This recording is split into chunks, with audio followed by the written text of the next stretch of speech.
Hey, this is Jonathan. In this episode of Project Newman, we're talking about the true key to vitality that nobody's talking about in the fitness industry, that every single great man used to become great.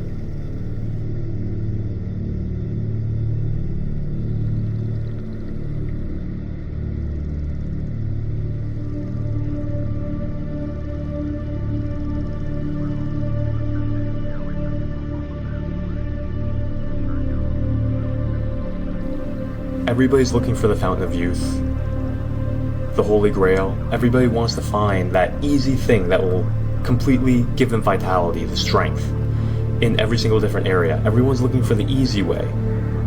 And you can't blame them. If it's easy, why not do it?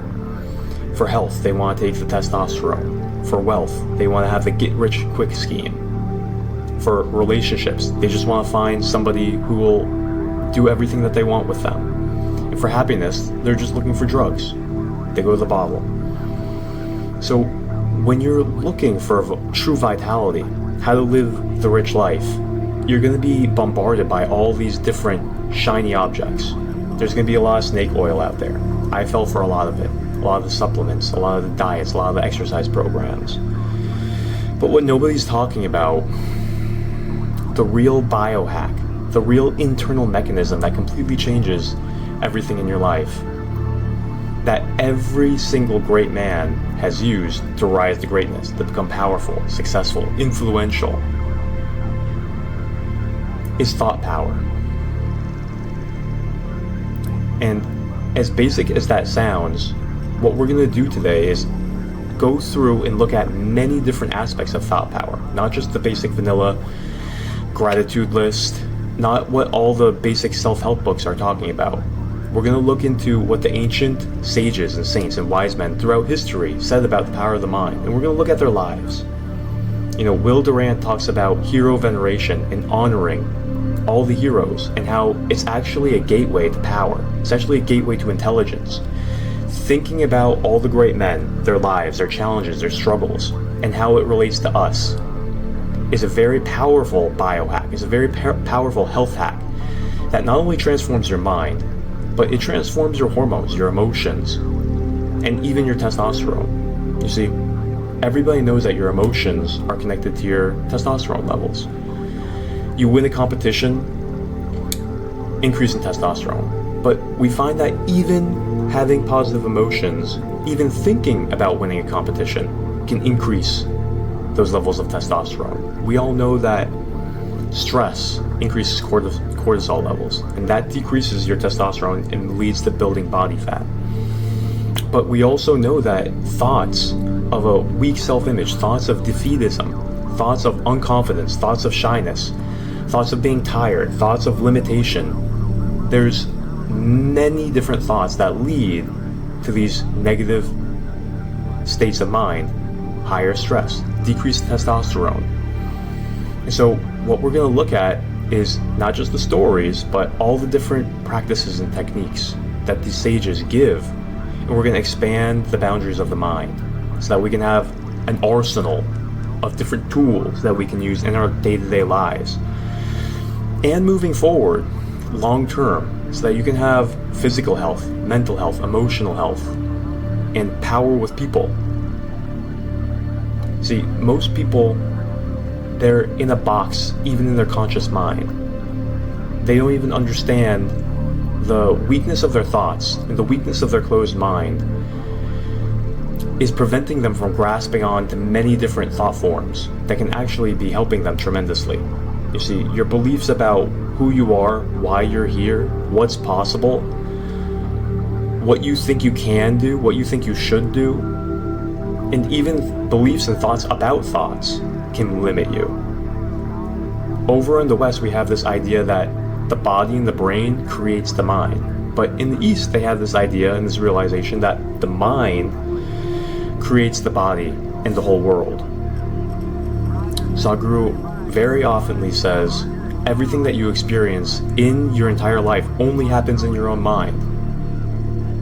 Even your body. The only reason you even know that your body exists is because you're having impulses in your mind. Every one of your five senses. every experience you have is in your mind.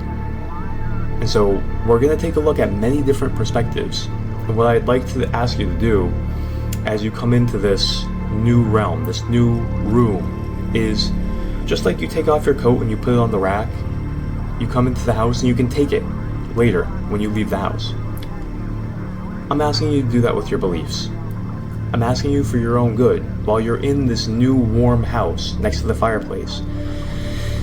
Even just temporarily suspend your beliefs, your misconceptions, your skepticism, and entertain different possibilities and see how it feels on you. It's like trying on new clothes. You don't have to keep them on. You can always go out. But just as a thought experiment, see how different thoughts, perspectives, and worldviews have on you as you try them on. Because so many times we're wearing so many clothes, we're not willing to take them off and try on new clothes, not understanding that there might be actually quality of clothes that you like more. You might look better. You might actually enjoy the silk. You might enjoy the cotton more than the superficial nylon that you have on. And so we're going to go through the stories, the teachings, the different perspectives, and when you're done with this video, you're going to have a completely different view of yourself, your life, the possibilities, other people, the different dimensions of your mind. You see, your mind is like a skyscraper and a mansion at the same time, with hundreds of rooms that you never explored. And the higher you get, the more amazing perspectives you have on the rest of the world. You'll get insights, you'll get abilities, you'll get inspired and think, wow, I can actually live in this high, elevated, auspicious realm. The mind and what you can achieve with the mind is beyond anyone's comprehension. We're going to be even talking about supernatural abilities that people think aren't possible, thought transference, how you can communicate with people without verbally speaking, the power of thought on your body, on your countenance, on your face, on your physical appearance. We're going to talk about thought contagion. We're going to talk about even the power of your thoughts to impact the physical world. And so there's a lot that we have to talk about. So I want to go ahead and start. And we're going to start talking about the heroes of culture and society, both ancient and modern. And one thing that is very important to note as we go through these is that these men weren't so different from us. Everybody thinks that they were so different and that things might have been easier for them. But what you're going to see is so many of these people had tremendous struggles and handicaps, and they had to persist with various different struggles, just like you and I have to. Health struggles, financial struggles, relationship struggles, betrayal struggles, mental health and depression struggles, family abuse struggles, failure after failure after failure. They had to overcome all these things. And so you're going to have a great time. We're going to have a great time together today, looking at these different men, their stories, and then we're going to look at all the different techniques that we can start using in our everyday life. So, very briefly, the idea that you're going to get fulfillment through the outside. I'll read you a quote. Most people seek the key to vitality, youth, power, and success through external means. They chase the holy grail and search for a fountain of youth in superfoods, tonics, a mate to love them, or in gathering riches, status, and securities. But to the shrewd and the meditative, to the philosopher and to the saint, to the yogi and the wise man, these are all cheap children's tinker toys in comparison to the actual wellspring of man's vitality. The wise men know that the true stairway to true vitality, virility, health, power, happiness, fulfillment, richness of wealth, beauty of relationships, and king-like success and status. The gateway to heaven is erected and paved not in the external world, but in the man's own mind, one victorious thought at a time. Common quote, sow a thought, reap a habit. Sow a habit, reap a character. Sow a character, reap a destiny. Sow a destiny, reap a legacy. Sow a legacy, reap a new society. Sow a new society, reap a new world. Sow a new world, reap a brand new league of humans. Sow a brand new league of humans, reap a transformation of the very universe.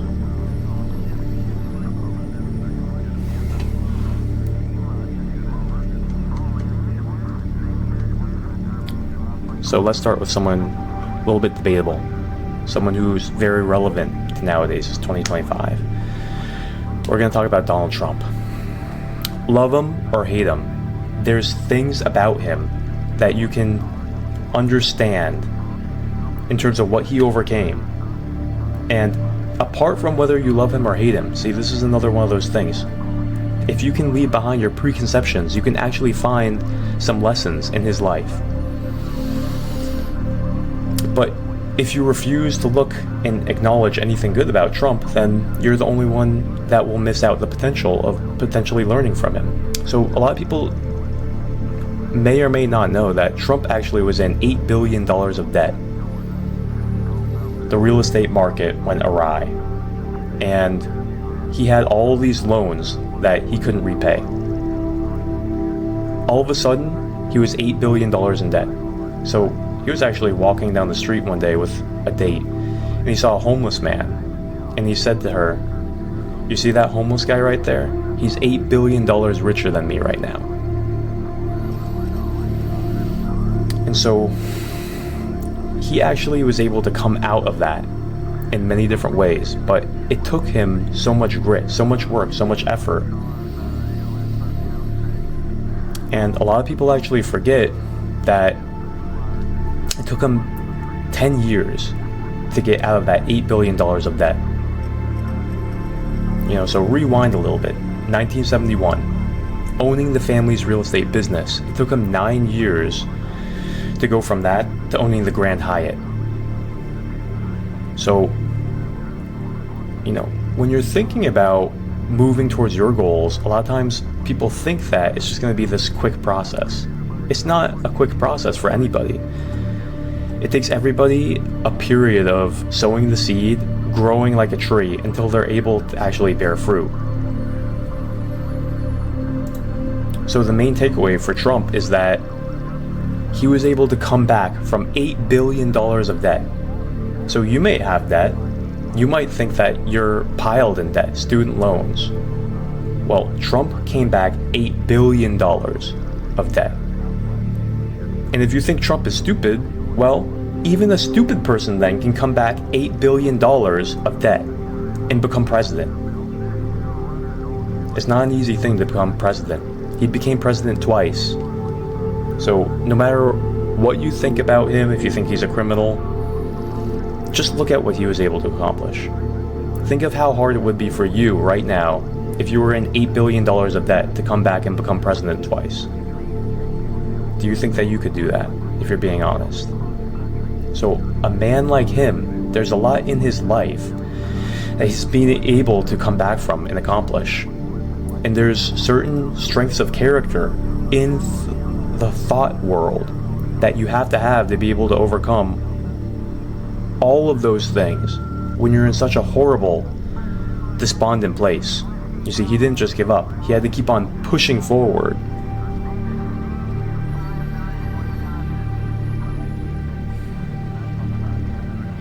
Let's talk about Abraham Lincoln. Most people, they understand Abraham Lincoln changed the course of American history, fought for civil rights of the slaves, and most people know that he began in politics, but he began even before that. Very humble beginning. He was living in a log cabin, and he had no political background, very low education, and when he started getting into politics, most people don't know the harsh defeats that he had. He got brutally defeated twice. He got defeated in the 1830s and 40s before he got elected to the House of Representatives in 1846. So think about that. From the 1830s to the 46, there was 10 years of failure. Losing campaign after campaign, not even being president, not even being in any form of government. 10 years of failure. Think about that. He endured. He didn't just give up and go back to chopping wood in the log cabin. He didn't get despondent. Now, Abraham Lincoln struggled with depression. He struggled with depression, and his wife struggled with depression. He actually had one of the worst marriages that you can possibly imagine. Sometimes he thought that she was the devil incarnate, sent to harass him. And so he had unfavorable marriage life. He was not rich at all. He was born in poverty. He had to endure 10 years of political failure, and he had to keep on pushing. So you may have also a couple of years of failure in your life, but look at what Abraham Lincoln did. He kept on going. He only got elected president in 1860. It took him 30 years from beginning his political career to become president. 30 years. Let's look at Gandhi. It took Gandhi 20 years from beginning his activism to actually emerge as a key figure in India's struggle for independence. So he started off as a young lawyer, and he suffered discrimination. He actually got thrown off of a bus because he didn't want to give up his seat to a white man. And they forced him to. They forced him off the bus. And he used that discrimination that kept on happening to him. There wasn't just one occurrence. It kept on happening to him. And he continued to struggle for 20 years before he gained the traction to become a cultural icon and actually start leading people. He got imprisoned, even though he used non-violent protest. All he was doing was using his words. You know, nowadays we think that we're fighting so much discrimination, we're fighting so many struggles because we send out 20 resumes and we don't get a response. Gandhi was physically thrown off of the bus. He was physically imprisoned. He was physically persecuted for just saying words. He didn't have the freedom that we had, and he was able to endure that injustice for 20 years before even having hope of seeing that he can accomplish anything. A lot of times he didn't even have food, so he would fast, and he would extol the benefits of fasting. He suffered health problems. His body started to fall apart because he fasted so much. He would work so much, he would not eat. He would favor the power of his mind, eating his body so that he can further his mission and cause. You know, we think that we're suffering and struggling in our fight for success. Well, Gandhi was to the point where he wouldn't eat for days on end. Speaking, writing, meditating, getting inspiration, speaking to the people, speaking to whatever people he can, writing letters. He forewent food even, to the point of his body. You see how skinny Gandhi is. Well, there's a reason. That's why it's like the archetype of Yoda. This very small figure, very unimpressive, yet such a strong heart, such persistence, such power of mind and thought. And he was able to move the entire nation because of that thought, that persistence, that determination, that moral power. Believing in your life, believing in the cause higher than you, sacrificing yourself to something, being devout, being devoted to something, thinking about the well-being of others. He was constantly thinking of all the injustice, and he was imagining a different world where people had opportunity and weren't just slaves to this corrupt system of thinking. You see, we're talking about the topic of thinking and thought. Well, the only reason why there is such injustice is thoughts. Convictions, beliefs, wrong beliefs, convictions that white men are better. It's just a thought. It's a widespread thought. And so he was thinking and using his mind, thought, to overcome that other thought, that world spread thought. It was a war of thought.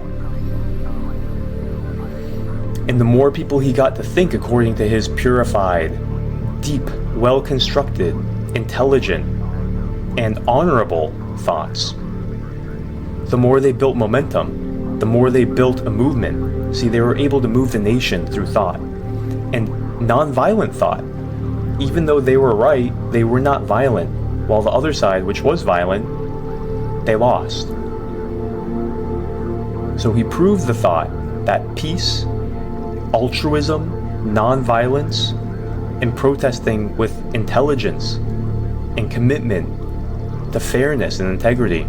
He proved that those thoughts are more powerful than violent, narcissistic, egoistic, and unfair thoughts are to society. He proved the victory over them. Everybody knows about Martin Luther King Jr. from the bus boycott, where they stopped actually using the buses because of the discrimination. You remember Rosa Parks?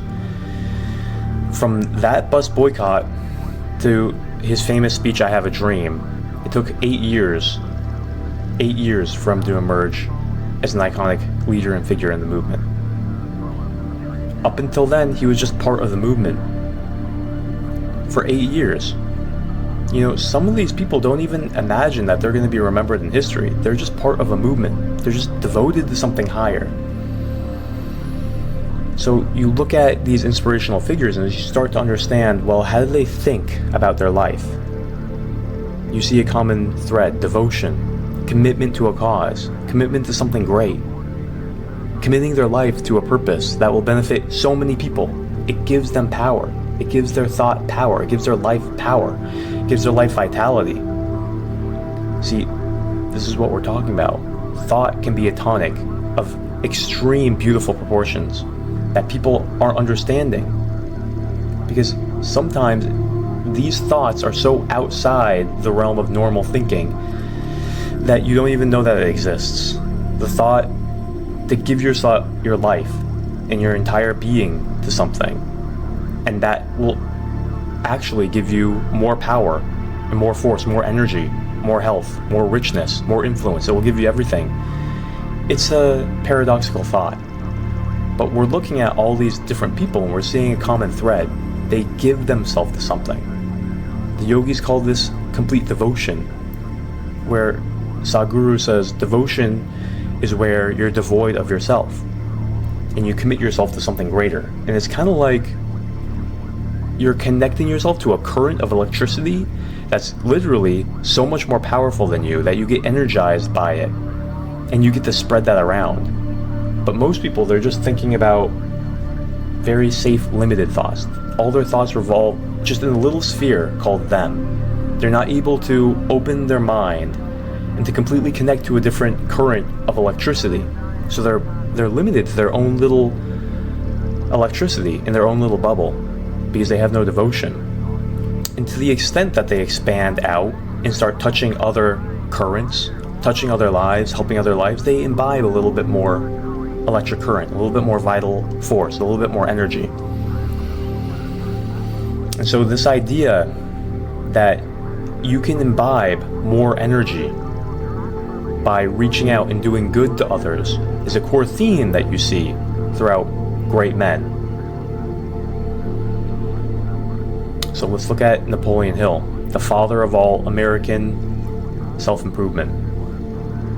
His mother died when he was young. He had many business failures. He invested in lumber, coal, magazine publishing company. They all failed. He invested in a business school, that failed. So he lost everything. He was completely broke. He couldn't even afford food or shelter. A lot of people don't know this about Napoleon Hill. I didn't know this.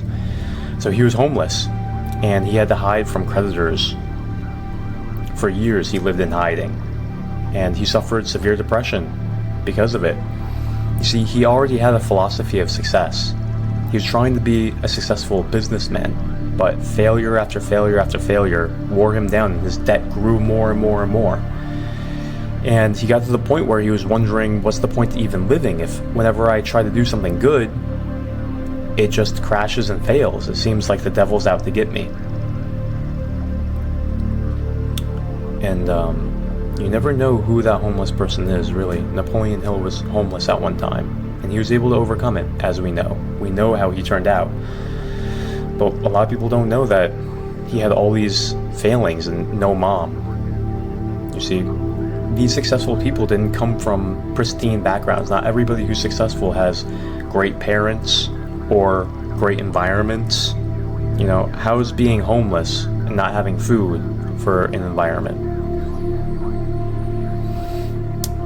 He was desperate and he wanted to find a mentor. So he went about and he met Dale Carnegie. And Dale Carnegie, he gave him a test. He threw down a challenge and he said, if you're willing to take the test and endure for 25 years, would you be willing to give yourself to something like that? If it meant I'd give you access to interviewing the most successful people. And he watched them closely. And Napoleon, he thought for a second, and he said, yes, I'm going to do it. And Mr. Carnegie actually intuited that he wasn't bluffing. You can tell by looking in somebody's eyes if they're real about it, if they're serious about it. And he knew that Napoleon was serious about it. There's something about that chemistry between them, the mastermind that happened right there in that meeting, that Napoleon knew that Dale Carnegie was leading him onto something great. And something about Carnegie told him that Napoleon would be able to hang in there and have the persistence to actually endure and give himself to something for over 20 years. It's like a 20-year commitment. You know, some people have kids, that's a 20-year commitment. And you feel the weight of so much on your shoulders. Sometimes it feels unbearable. But we look at what Napoleon did. He got that challenge in 1908, and he wrote Think and Grow Rich in 1937. So it took him 30 years. 30 years of mentorship. Interviewing the greatest minds of all time. He put 30 years into his legacy. So we get impatient when we put 30 days, 30 weeks, 30 months. We get impatient if we don't get success in 3 years. 30 years. Some people watching this aren't even 30 yet. Imagine that every single day of your life you're going towards a goal and you still haven't gotten it by the age of 30. You have to persist for 30 years sometimes. What about Tony Robbins? Everybody loves Tony Robbins, right? A lot of people don't know that Tony had an abusive family. Physically and verbally abusive. And that they were poor. They were so poor that one Thanksgiving day, they didn't even have hardly anything for dinner. Knock at the door. Dad answers it. There's a guy trying to give them a free Thanksgiving dinner. His dad is so proud that he shuts the door and says, we don't need your charity. His mom screams at him and says, you brute, you idiot, open that door, our kids are gonna eat tonight. Takes the Thanksgiving dinner, and Tony gets to eat that night. That's how poor they were. Now, if you know the story, Tony remembered that day. But as he grew up, his family was so abusive because of their poverty. And he moved out when he was 17. He couldn't stand it anymore. Living in a small studio apartment that was dirty, had cockroaches. He was working as a janitor for years. Just surviving. Hardly surviving. Until he met his first mentor, Jim Rohn. Jim Rohn was a motivational speaker. And he did seminars. And so he started to train Tony. But, you know, Tony wasn't a prodigy from the beginning. You know, trauma, poverty, working as a janitor. This guy might have some potential, but at first he sucked. At first he didn't know what he was doing. His first seminars failed. And even after years of hanging in there with Jim Rohn, he was getting some moderate success. He was making a better living. He started to gain some confidence. He wanted to hold his own seminars just like Jim Rohn. He wanted to be just like Jim Rohn. Be able to motivate, inspire people. He invested a lot of the money that he had to hold his first seminar in Canada. He flew out there. Nobody attended. There was not one person there. All the invites that he gave, the hundreds of invites, all the money he spent booking the avenue and the hall, all wasted. Nobody showed up. How would you feel? You know, after years of training with Jim Rohn, and that embarrassing thing happens, a lot of people would think, maybe this is just the universe telling me that I'm not made to do this. Maybe I should just stay in my lane. Maybe I should just continue to work my other job. Maybe I'm not made to do this. He didn't give up, obviously. He kept on training with Jim Rohn and holding smaller seminars for 10 years. He was working 16 to 20-hour days. He suffered from exhaustion and burnout. He had a divorce in 2001. He was diagnosed with a brain tumor where he actually rejected conventional medicine. The doctor says, we have to operate. He said, hold on, I gotta get more opinions. He gets many more opinions, decides against it. Starts using NLP and CBT, his own techniques, to handle this disease. He faced so many things, you see? Physical disease, financial loss, divorce. How did he overcome all these things? The power of his mind. He didn't give up. These guys didn't fold. In a couple of years, he was successful, finally. After overcoming all those obstacles, he was able to work with Bill Clinton, Serena Williams, Oprah Winfrey. In the 1990s, his marketing exploded, became a household name. Everyone adores Tony Robbins now, became a billionaire, and he remarried. Tony's life was not easy. Another American self-help guru, Tai Lopez. You know, right now, millions and millions and millions of dollars. But where did he start off from? What was his family like? Well, he was poor too. His dad went to prison, didn't have a dad. He had a criminal dad, actually. His mom was poor, lived in a trailer park, mobile home. He didn't go to college. He went to live with the Amish and with his first mentor, Joel Salatin. And there, he learned all about living on a farm. 3 years later, he comes back home and has $47 in his pocket, no place to go, no marketable skills. He knows how to milk cows and make hay. And he had this question in his mind, did I mess up? Why did I even do that? You know, flashback, he's 16, wondering about all the complexities of the world. And he writes a letter to his grandpa and says, Grandpa, how do I be successful in life? It's so complicated. And his grandpa writes back with a letter that says, Tai, you're not going to find all the answers in one place. You got to get mentors. And he gave him a book. Well, Tai read that book and he started looking for mentors. That's why he went to Joel Salatin in the Amish. He got a different perspective. He started changing how he thought. But when he came back, sleeping on the couch in his mom's house, in a mobile home, $47 to his name, no job. Everybody else who went to college has jobs. He has no friends, no girlfriend, doesn't know what to do. He takes that $47 and invests in a payment plan on a self-help program. They sent him magazines and audio CDs. This was before the internet. He starts listening to that and gets this hunch from that he should go into sales. Finds a mentor, walks into the office and says, I want to work for you for free. Just teach me. That's all I ask. His mentor saw something in him and said, I'll train you. So Tai was able to get back up, find purpose, make a huge investment, spend all his money, and then invest some of his time working for free. That's impressive. And he started he was selling life insurance to people, which is really hard to sell because the person only gets the benefit once they die. So you have to talk somebody into trusting you to buy something that will only benefit you in the grave. So at first, he was horrible at it, but he stuck with it. Repetitions, sticking with it, never giving up, persistence. So his mentor taught him.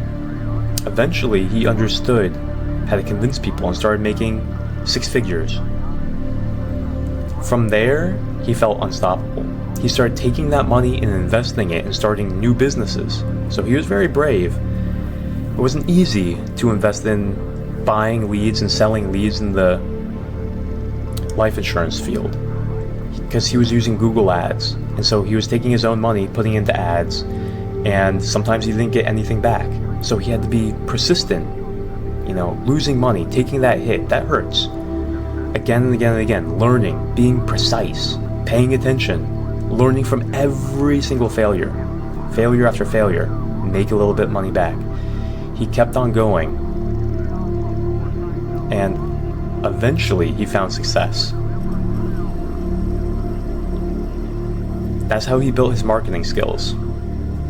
Spending all that money, wasting all that money. You know, when you're doing that, you have anxiety and fear of going broke. To just keep what you have and run away and bury it, and then just do something safe. No, he didn't do that. So, because he went through the grinding process for years of understanding marketing, learning from all those punches in the jaw, after that, he understood not only sales and people, but advertising and marketing. He went on to find and to own nightclubs, a dating site. He got into commercial real estate, and he kept on going. Each one of those businesses had its own challenges. You know, a lot of people look at Tai Lopez and they just think, that guy's just selling hopes and dreams, that guy's just a con artist. Not so fast.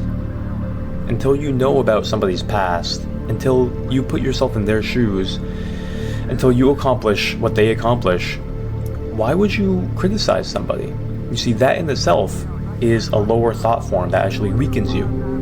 Thinking about other people's weaknesses or thinking bad thoughts about them, that only harms your power of inspiration. So instead of feeling inspired, you're giving yourself a little dopamine hit so that you can feel superior. But that limits you. Maybe you rise yourself one little joule of energy instead of the million that you can get by taking arms, being inspired and learning, you know, right knowledge, different thoughts, learning, respecting, hero veneration. That gives you much more energy. So this is an experiment that you can do. There's all these little meta tests that you can do. Does it give you more energy and vitality and well-being to be cynical, doubtful, disrespectful, or to actually find out the truth and see what good you can find in every single person? Tai Lopez founded Trust Barn. He became so successful that he started his own brand in 2010. Got on YouTube. 2013, started using his marketing and people skills. Everybody knows him. 2015, Here in My Garage, 71 million views, most Googled person in the world. Starts making hand over fist tens of millions of dollars, printing money, free digital products. And so now he buys e-commerce platforms that are struggling, retail brands like Dress Barn, Pier 1 Imports, Model Sporting Goods, Radio Shack, and now he's running all those big companies. So controversial figures sometimes have a lot of virtues that we can actually respect and learn from. One of my favorite stories is Jim Quick. A lot of people know him right now for his book. What's it called? It's not Quick Brain, it's Limitless. See, Jim Quick is one of those super geniuses that can just remember like 300 people's names out of a crowd who he just met. And right now he runs an educational institution that teaches people how to learn better, how to use their brain in better ways. And he's actually taught people like celebrities, Fortune 500 companies, helping people become more productive. But most people don't know his backstory. So Jim, when he was 5 years old, he was climbing. He loved to climb. He's at school. And a fire truck went by. And all the kids rushed over to the window, and Jim was climbing on a particular, I think it was like a old school heater vent. And he slipped and fell. And he hit his head on the heater vent and got a traumatic brain injury, a TBI. Ever since then, the doctors said, Jim is going to have learning disabilities. Jim is not going to be a normal person. You're going to have to really help him. He's going to be handicapped mentally. Jim remembered those words, and they really traumatized him. So at school, he would be slow, he'd be socially awkward, he'd be out of it, and kids would make fun of him. They say, "Why is Jim different?" People would say, "Oh, because he has a broken brain. He's the boy with a broken brain." Teachers would sometimes wonder, "Jim, are you there? Are you okay?" He'd be dazing out, or maybe being very slow, and people would say, "It's because he has a broken brain." So he was traumatized as a kid. And there were so many times where he wanted to break out of it. He loved comics because he could actually read them, and maybe a couple words, the little bubbles with their thoughts and their words, he would be able to read them and understand the story.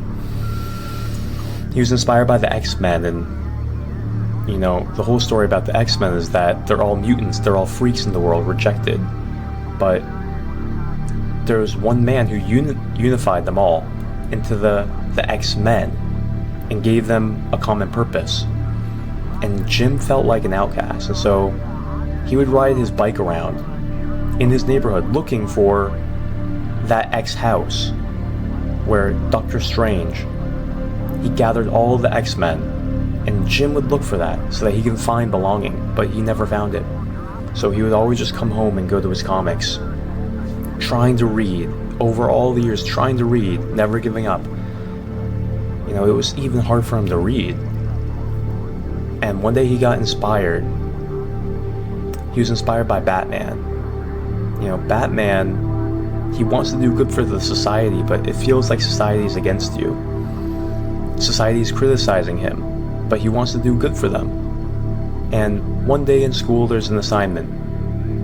It's to do a research article on anyone who inspires you. And Jim researched Einstein. He loved Einstein. He was inspired by the geniuses. And he wanted to raise his grades. And he did his best on this research paper. And he was so proud of himself. He worked probably 100 times harder than anybody. He really researched Einstein. And on the day that they're supposed to turn in their research article, Jim comes in, and he has this beautiful research paper. And the teacher starts calling people up in front of the class to present it. And Jim is so socially anxious and awkward that he freezes and he starts to actually sweat. And he's thinking, "Oh no, I can't get up in front of there. It's so hard to talk to people, even one-on-one. How am I going to present this?" And so the teacher eventually calls Jim and says, "Jim, do you have your report?" And Jim just freezes. He's just sitting there, quiet and awkward. And somebody says, "No, Jim probably forgot it at home. He has a broken brain." Everyone laughs. And the teacher says, "Jim, did you forget your report? Is that why you're being quiet?" And Jim, he slowly just nods. He slowly just nods. The fear and the shame, the embarrassment, caused him to just shut up and be quiet. And after class, the bell rings. He's fighting back tears. He was so proud of his research paper on Einstein, but he didn't even get to present it. And in that moment, he wasn't even thinking logically. He was just so sad and embarrassed and disturbed and ashamed of himself. He crumpled up his research paper and threw it in the garbage, ran home, hid himself in the room, and just started crying.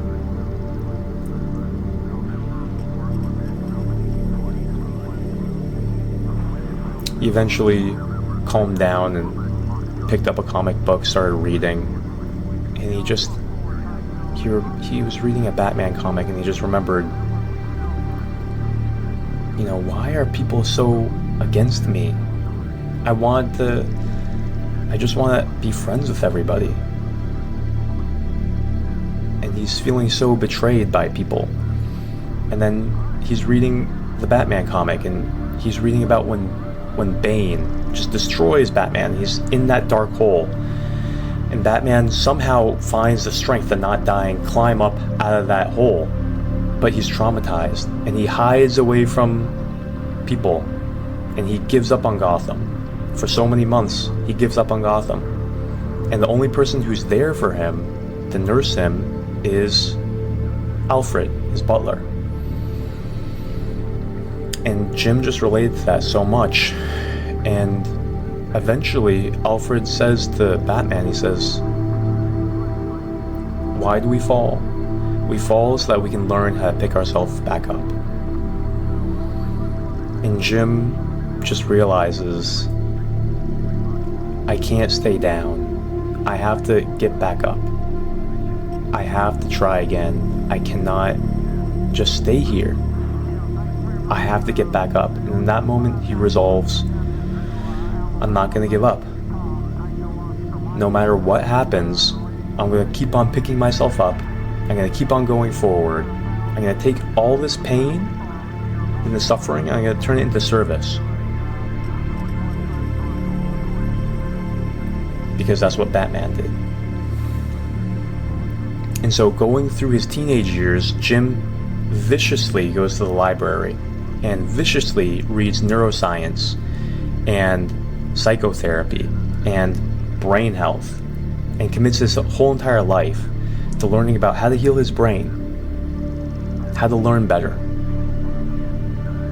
He studies self-help. He studies the power of the mind, thought power. And he starts to understand his negative beliefs about himself and his self-image is actually holding him back so much. And he starts changing based on different thought practices. And he gets into tutoring. He finds the actual mental strength to start tutoring people. And after so many years of tutoring people, he's 18, he falls down the stairs and gets another brain injury. But that doesn't stop him. He remembers Batman. We fall so that we can learn to pick ourselves back up. He doesn't let the second brain injury hold him back even. He studies even deeper into healing, into brain nutrition, into brain therapy, into self-healing through thought power. It takes Jim Quick many years to start quick learning in 2001. He was actually able to rehab himself back up to where he started back up a tutoring with other tutors. So he hires other tutors. So he invests initially into creating courses and trainings, but he's not making any money with them. The market is just skeptical of it. They don't really understand or believe that you can increase IQ or increase memory. So it stressed him out. He had long hours, low finances. So he had to keep on implementing his own teachings and keep on going deeper and deeper into his brain and keeping that hope alive. Until 2005, 4 years later of failure, he was able to tutor the X-Men.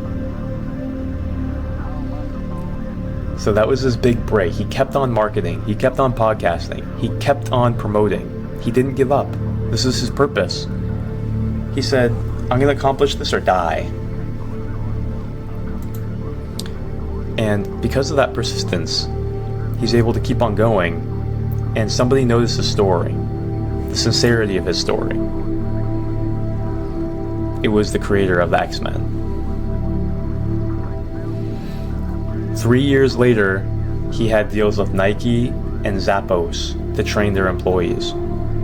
And 12 years after that, he wrote his book Limitless and blew up over social media, started joining social media podcasts on YouTube, Spotify.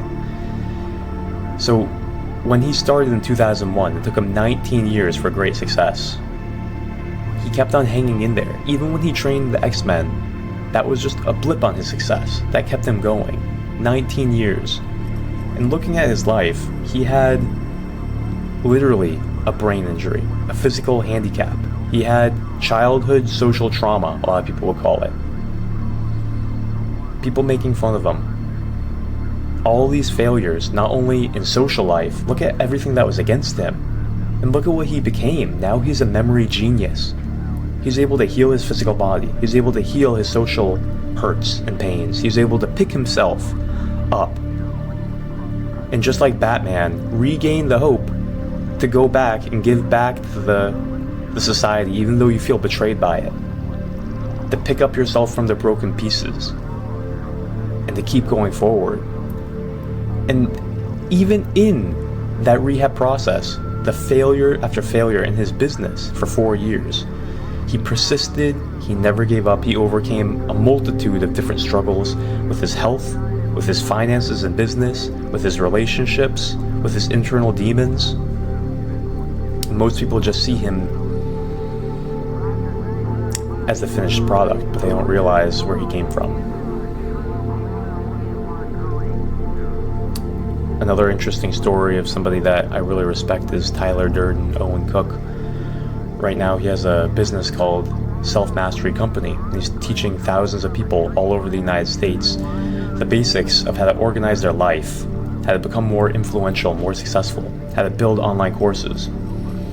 He's teaching men how to get out of their own shells and start being more social and break out of this prison of being confined, of being an incel, of being a person who is just socially awkward, because he grew up slightly autistic, socially awkward, very lonely, never had a girlfriend as a teenager. He would just go to bed crying, hugging his pillow. And he remembered walking home from school one day, being teased by his friends. It was snowing, and he feels so devitalized and discouraged that he kind of just falls down in the snow and thinks, like, what's the point of going on? I can hardly get myself to even go on. What am I going to do when I get home? Just look at my dirty magazines and be alone and lonely? Everybody that I talk to rejects me. My friends make fun of me. I just want somebody to love, but no matter what I do, I just keep on getting rejected. I'm just going to go home and cry. Why would I even get up? He was so devitalized. That is until he met his first mentor and his first business partner, Julian. They got inspired by what they saw other guys being able to do. And he just believed that if I can master the skill like these guys, of being able to talk to whoever I want, wherever I want, whenever I want, if I can just learn how to make friends and meet a girl and have success with women, then everything will change for me. And so he spent 16 hours a day socializing after high school. He didn't go to college. He would go out everywhere, shopping malls, grocery stores, nightclubs. Everywhere he went, he would just talk to everybody. And he would get these periods of just being frozen in his mind, just completely stifled. He would go home sometimes wanting to cry, wanting to just completely give up and quit, because he had such low social awareness. He didn't understand the context of people. He didn't understand how to talk to people. He didn't understand how to break the ice. He didn't understand how to introduce himself. But him and his buddies, they never gave up. They kept on doing 8 to 16 hour days for years and years and years and years, testing everything, relentlessly going towards this. And eventually they were able to start making money coaching. They're coaching guys how to talk to women. So many people have this fear of talking to women. And so they kept on growing bigger and bigger and bigger, staying up sometimes all night long, sometimes staying up for 2 days straight, and doing this for years and years and years.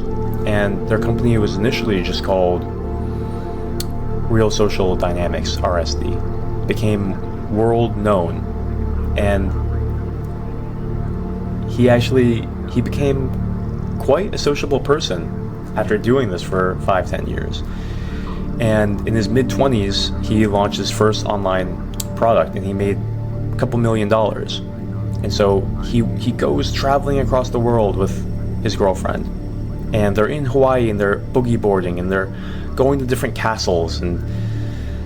But what he realized is they're miserable. How can they possibly be miserable? It's because he said that they kept on training their brain into this hedonic dopamine seeking.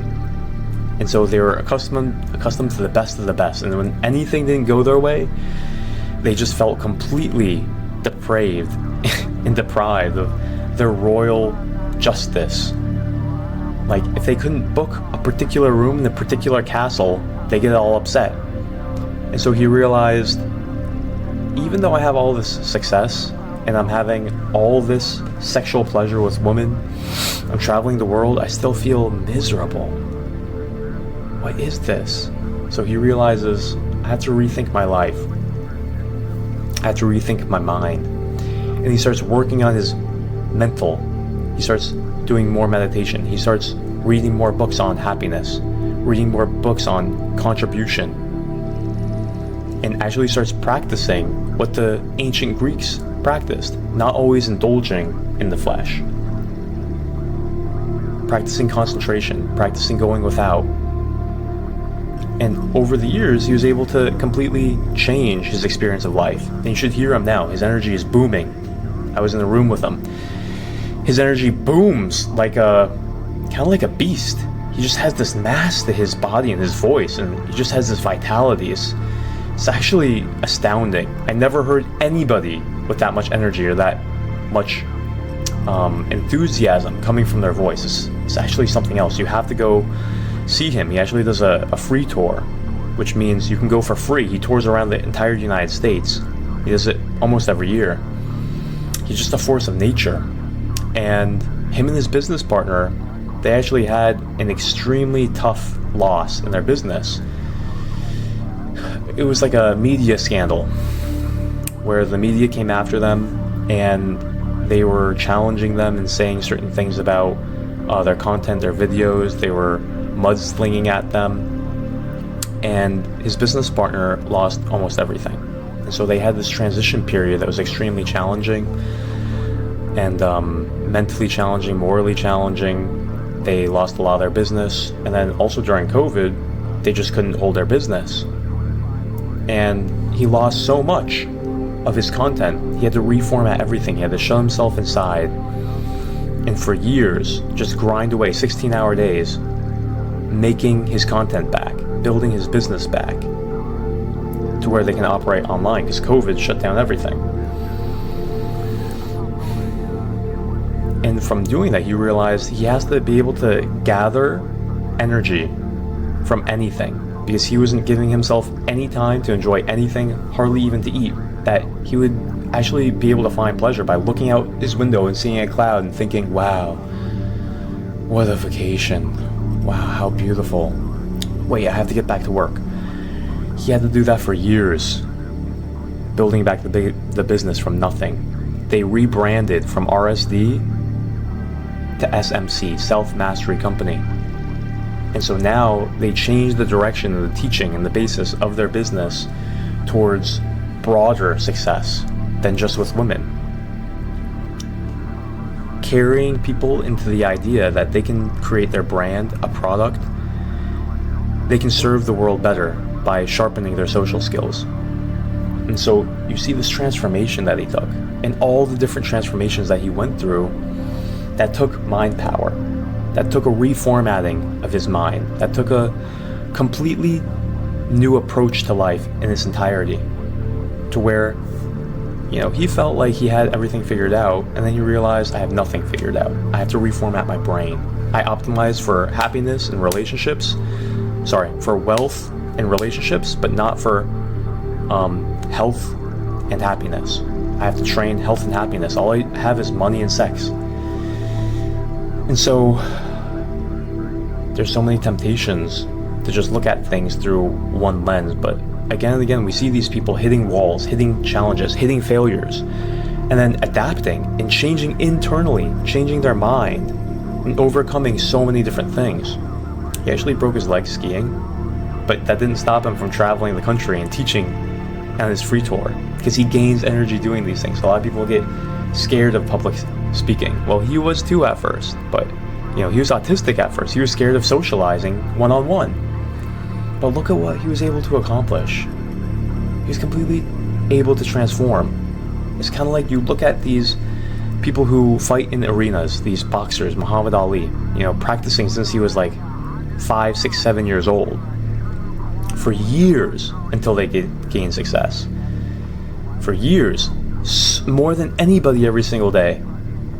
And that's how they transform. That's how they get their success. Muhammad Ali would take what his competitors were doing, and he'd only start counting after he did their entire workout. So if his competitor did 100 push-ups a day. He would do 100, and then he'd do his workout on top of that. He only started counting once he actually finished their workout, and then he did his usual workout. The idea that they would work incessantly, obsessively for decades is something that is extremely powerful. In remembering the persistence and how long it takes, and the extreme amount of transformation that you can actually manage to do in your life. If you believe that because of these stories, then that changes everything. You know, Napoleon Hill says, anything that you can conceive and believe, you can achieve. So a lot of people don't realize that quote in its depth is that you have to conceive it. You have to believe it. So believing it, some people can't even believe it, let alone conceive it. Conception is kind of like a woman with a baby, right? You're conceiving a baby. So the belief is like a seed, but then you have to conceive it. You can't have a miscarriage. You can't give up. It takes 9 months to make a baby. A lot of people, they have a miscarriage after a week, a month, a year. Some of these people had to conceive their dreams for 5 years, 10 years, 15 years, 30 years. Some trees take 15 years to give fruit. Your baby, your dream, don't let it die in the womb. You have to believe it, and you have to conceive it too. You have to endure. A lot of people are in the conception stage. You believe that can happen, but you're getting challenged. Your belief gets challenged. Can I really do this? Am I the right one? Do I have too much trauma? Am I too depressed? Am I good enough? Well, there's something to be said about playing to your strengths and understanding your temperament, but there's also something to be said about once you find that prudence and you're in the right lane, you know, persistence in conception, not giving up on your belief, not having an abortion, not aborting your mission before the baby is born. Believing continuously, looking at the transformation of other people, and letting their accomplishments and their struggles keep you in the ring. So, I left my favorite for last. I want to tell you about the story of Sadhguru. You know, right now, Sadhguru is a yogi, a mystic, a visionary, and if you don't know much about him, basically, he has an organization that's in 4 different countries and has 17 million volunteers worldwide. And they're committed to the cultivation of human well-being, providing tools of well-being to people from all walks of life. 17 million volunteers worldwide. And he's been doing it for 40 years. So you look at his initiatives and the amount of impact he's had on the world, he's been able to motivate millions of people to take place in practical, cultural, and environmental rejuvenation attempts in India. Like, for example, Project Green Hands. 850 million trees planted in one day by 250 million people across the world. And now they've planted... I have to actually look at this. Oh. Okay, so 17 million trees have been planted by 2 million volunteers. I got the numbers wrong. In one day, Guinness Book of World Records, 852,000 trees planted in just 3 days by more than 250,000 volunteers.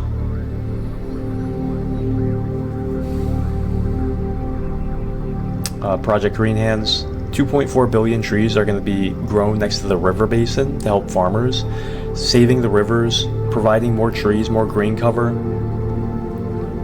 Farmers were committing suicide because their farms were failing, which means no food for India.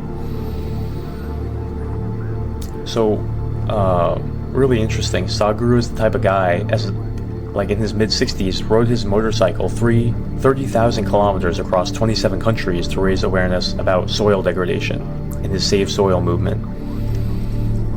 The UN Convention to Combat Worldwide Desertification and the World Food Program supported him to address soil health degradation globally. They're in 4,200 villages in Tamil Nadu, impacting 7 million Indians to promote basic healthcare, education, community development. So, other than that, he's promoting yoga all over the world.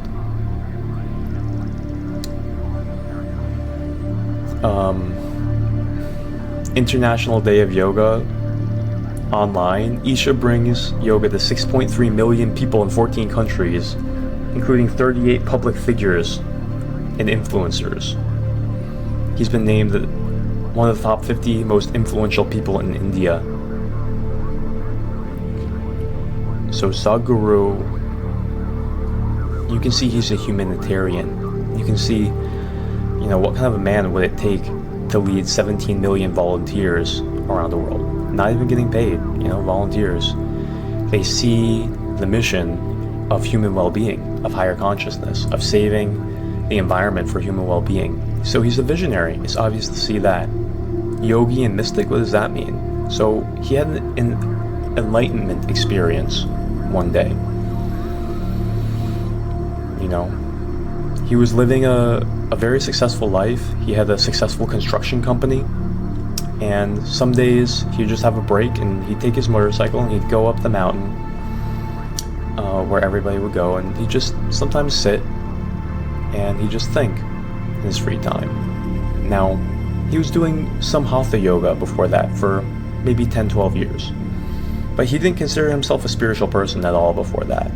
He would actually be very skeptical of church and religion. He'd always question everything.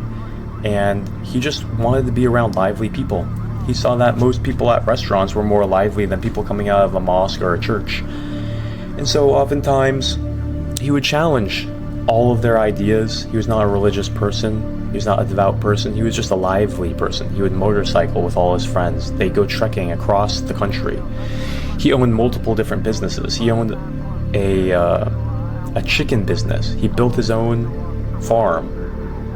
As a kid, he was a snake charmer. He would actually get snakes out of people's houses and get money for it. He would escape as a kid from school and just spend days in the forest. They wouldn't know where he went. He'd just come back one day, filthy, covered with bug bites. He was just an interesting person that people always came to, even in high school, for advice. He was a different guy. But this one day, after work, running his construction company, he just was sitting in the mountain, and he has this strange experience where all of a sudden he's no longer this human being. All of a sudden he has this transcendent experience, kind of like what people talk about with ayahuasca or LSD, and he just feels this different form of consciousness. He doesn't think that he's himself anymore. And so this lasts for 8 hours. He comes out of it, and it's nighttime all of a sudden. And he doesn't know what in the world happened, but he's drenched in ecstasy, and his shirt is covered with tears. He never cried before in his life. He was not a person who cried. And he was just thinking, what in the world just happened to me? In his TED Talk, he says, what I'm saying right now sounds like a bunch of nonsense. Don't believe me, but don't disbelieve me either. This is just what happened to me. I'm just telling you my truth. So we don't know for sure that this really happened, but we also don't know for sure that it didn't happen, if we're just being honest. So in the context of thought power, this is what happens when people have convictions that they think that something like this can't happen. I'm not saying that I'm sure that it happened either. Epistemology says you have to be able to prove your beliefs. Can I prove that it happened? No. Can I prove that it didn't happen? No. So what's the proper approach here? To have accurate thinking, which is a form of thought power. It's to say, I'm curious. Let's listen on. Let's investigate. Let's experiment. Let's see what's actually going on here. Let's actually test the man. You test hypotheses. You have a hypothesis, what he's saying? You can test him to see if it's true. You can ask him questions. You can test his character. You can test his perception. And that's when I heard about him. This is what I did. You test him in so many ways. I tested looking at him in many different environments and situations. I test taking his programs. I got curious enough. I tested going to his events. I was just curious. You know, in life, it's the curious who come out on top. The people who learn because they're curious. Because curiosity leads to creativity. And the creative is what creates wealth, says Tai Lopez. And the curiosity is what makes you rich. So after Sadhguru had this experience, he didn't know what to make of it. He went to his friends and family and asked them what's happening, and they just thought that he popped some kind of pill on accident. But these experiences keep on happening to him. He keeps on getting drawn into these trances where he starts realizing more and more about his life, his past lives, the nature of the universe. And he gets this mission after he has this other experience where all he would have to do is just sit there, not mess with himself, and all of a sudden he'd be filled with this ecstasy and this different consciousness. And he was filled with this revelation that he wants to be able to spread this to people in the world. He made a plan right then and there. The world has 6 billion people back then. In about 4 years, I should be able to spread this to everybody, and everybody's going to get enlightened. Well, he was overly optimistic because, 40 years later, look at where the world still is. But at the same time, he was dedicated. And so he made that his mission to spread joy and profound experience to people beyond what they think is possible. So that night he's supposed to go and meet his business partner for handling some of the payments to their employees. But on his motorcycle in the dark, looking at that building, he just has this feeling of dispassion, and he thinks, this isn't worth it. All the money, all the social status, I don't care anymore. I just don't care. He gets on his motorcycle and rides away, and leaves it behind. He starts on a mission to experiment and see how he can get other people to experience these levels. He starts going to businesses, going to groups, going to community centers. Everyone that he can speak to, he's telling them, this is what happened to me. This is what I want to teach. People, I look at them and I feel such a feeling of sorrow. I cry internally because they're walking around with such negative minds. They're torturing themselves in their mind. And over here I am, a king, in my own mind, just blissed out with ecstasy, bursting from my veins and bubbling out of my skin. How is this fair? That those people are killing themselves with their thoughts, and I'm over here living in an eternal state of bliss in heaven. I have to share it. I have to share it. People scoff, people laugh, people doubt, people ridicule him. His family starts thinking, why didn't you show up for work? What's going on with your business? Your business partner is calling us. He tries to explain to them. They ridicule him and say, what are you talking about? You can't give up your business. You're living a great life before. Go back to your business. He says, you don't understand. I have to spread this. He takes all of his money. He keeps on going to all different businesses, talking to everybody at different organizations, just trying to find anybody to teach.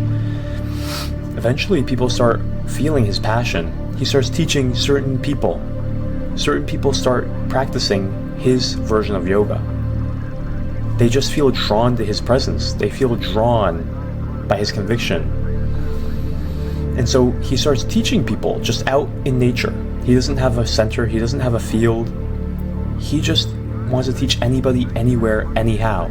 All he has is a motorcycle, some chalk, a little chalkboard that he brings with him, some yoga mats, not even a microphone or a stereo yet. And he's just teaching people. He starts investing more and more and more into more equipment, getting some halls. As he gains a couple people here and there, 5 people, 10 people, 20 people, he's getting these mess halls. It doesn't matter where it is, in a school, in a church, in a community center. Oftentimes they don't have electricity or even ventilation. They're dirty. He doesn't care. He's driving across the city, across the state, holding all of these yoga classes, teaching people one at a time, not for expensive fees either. He's charging them very little. He just wants to get this into the people. He didn't have money to publish books yet. He didn't even have pamphlets or flyers. He didn't have internet marketing. He didn't have Facebook. He didn't have social media. His marketing was literally bringing his body everywhere and speaking non-stop, teaching people non-stop. He was sleeping 4 hours a night, eating 1 meal a day, and he maintained this. Teaching, organizing. There was no recurring schedule. He was a traveling gypsy. He would go into different parts of towns, different cities, and he would just raise awareness, give the people the practices that they can do on their own. Stay there for weeks or months, move on. Go back to where he taught before, check in with the people, see if they're still practicing. Encourage them, speak with them, be with them. He did this for years, incessantly. He was borrowing money from his previous friends, his previous colleagues and investors. He was teaching everybody that he knew, and eventually people started supporting him because he wasn't charging them. He was charging them very little, just enough to get by. He was always living by the skin of his teeth, fasting when he didn't have food, eating 1 meal a day. Pushed on by the idea that this mission is worthwhile. Eventually, people started volunteering and trying to help him. He set up a loyal following in the different cities that he was going to. They would offer him places to sleep. He was like an animal without a hole, traveling around everywhere, spreading his movement, and eventually people were supporting him. He was able to get more loans. People were feeding him. People were letting him stay where he was.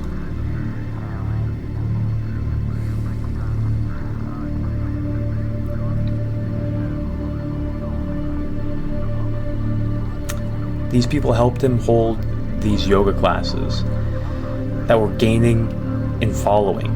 Eventually they were having 100 people in the yoga class. It took a lot of organization. It took so much brain power to organize the food, the halls, the money, how it's going to work, just with volunteers. And he kept on doing these over and over and over. The movement started growing more and more. Eventually, they needed a place. 1994. No money, still. This is years into it.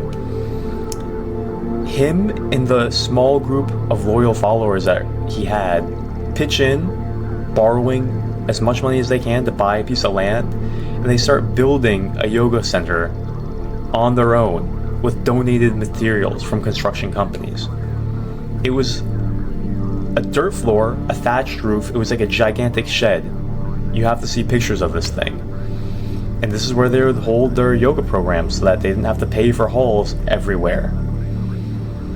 And he had this loyal following who would stay with him and practice deeper and deeper esoteric forms of yoga.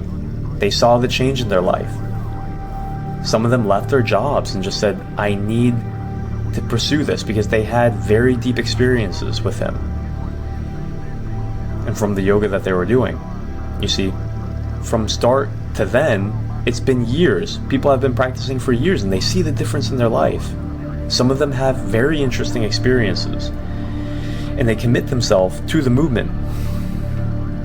So they built their own makeshift shelters. They had no electric, no sanitation at first, teaching classes under a thatched roof in a giant shed, building the yoga center. No stable recurring revenue model, no high fees.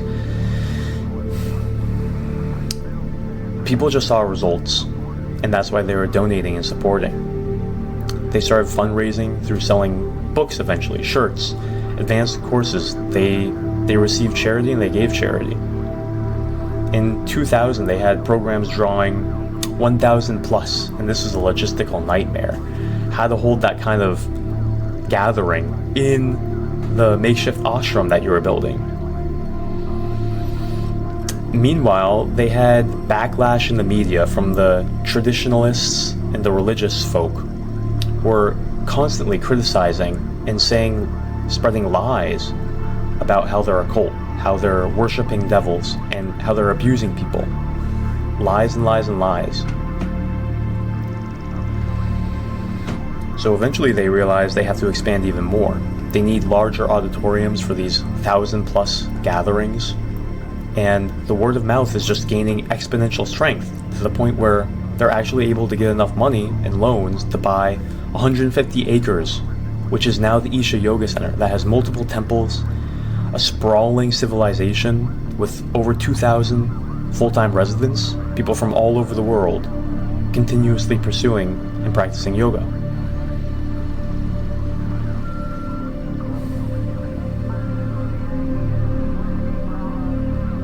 So they're growing in community, they're growing in shared purpose.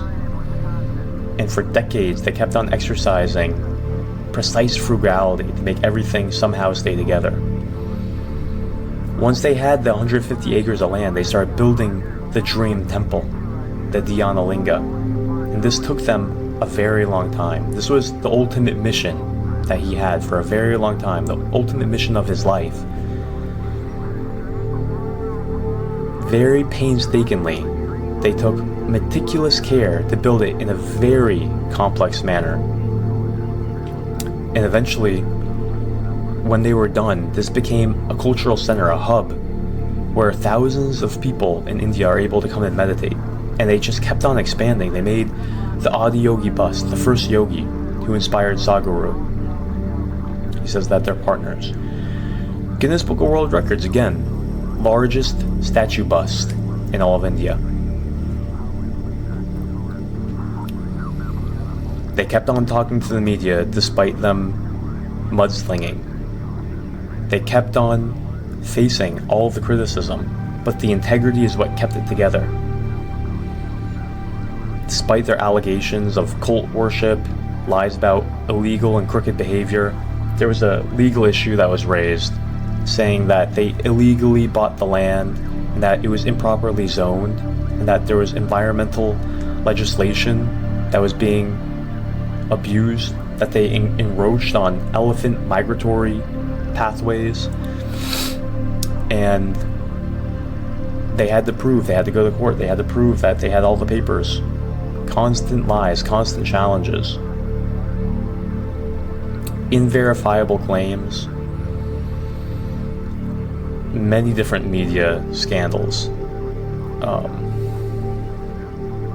One about how they thought that they were actually holding two people unwillingly against their will in the ashram.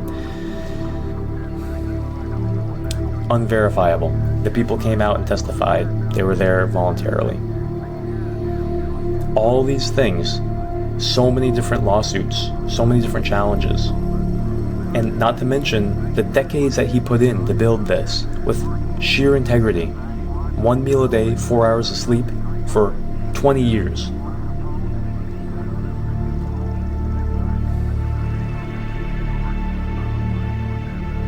And now you see Isha Foundation with its multiple temples, multiple locations throughout the world. They're in LA, they're in different parts of India, they're in Coimbatore, they're in Tennessee. And they're a widespread organization helping not only spirituality and mental health and physical health, but they're helping environmentally in a big way, like we covered at the beginning. Sadhguru, one of my favorite quotes that he says is, "If only you can go through difficult times with inner grace, you will see that every situation we face is an opportunity to enhance our lives."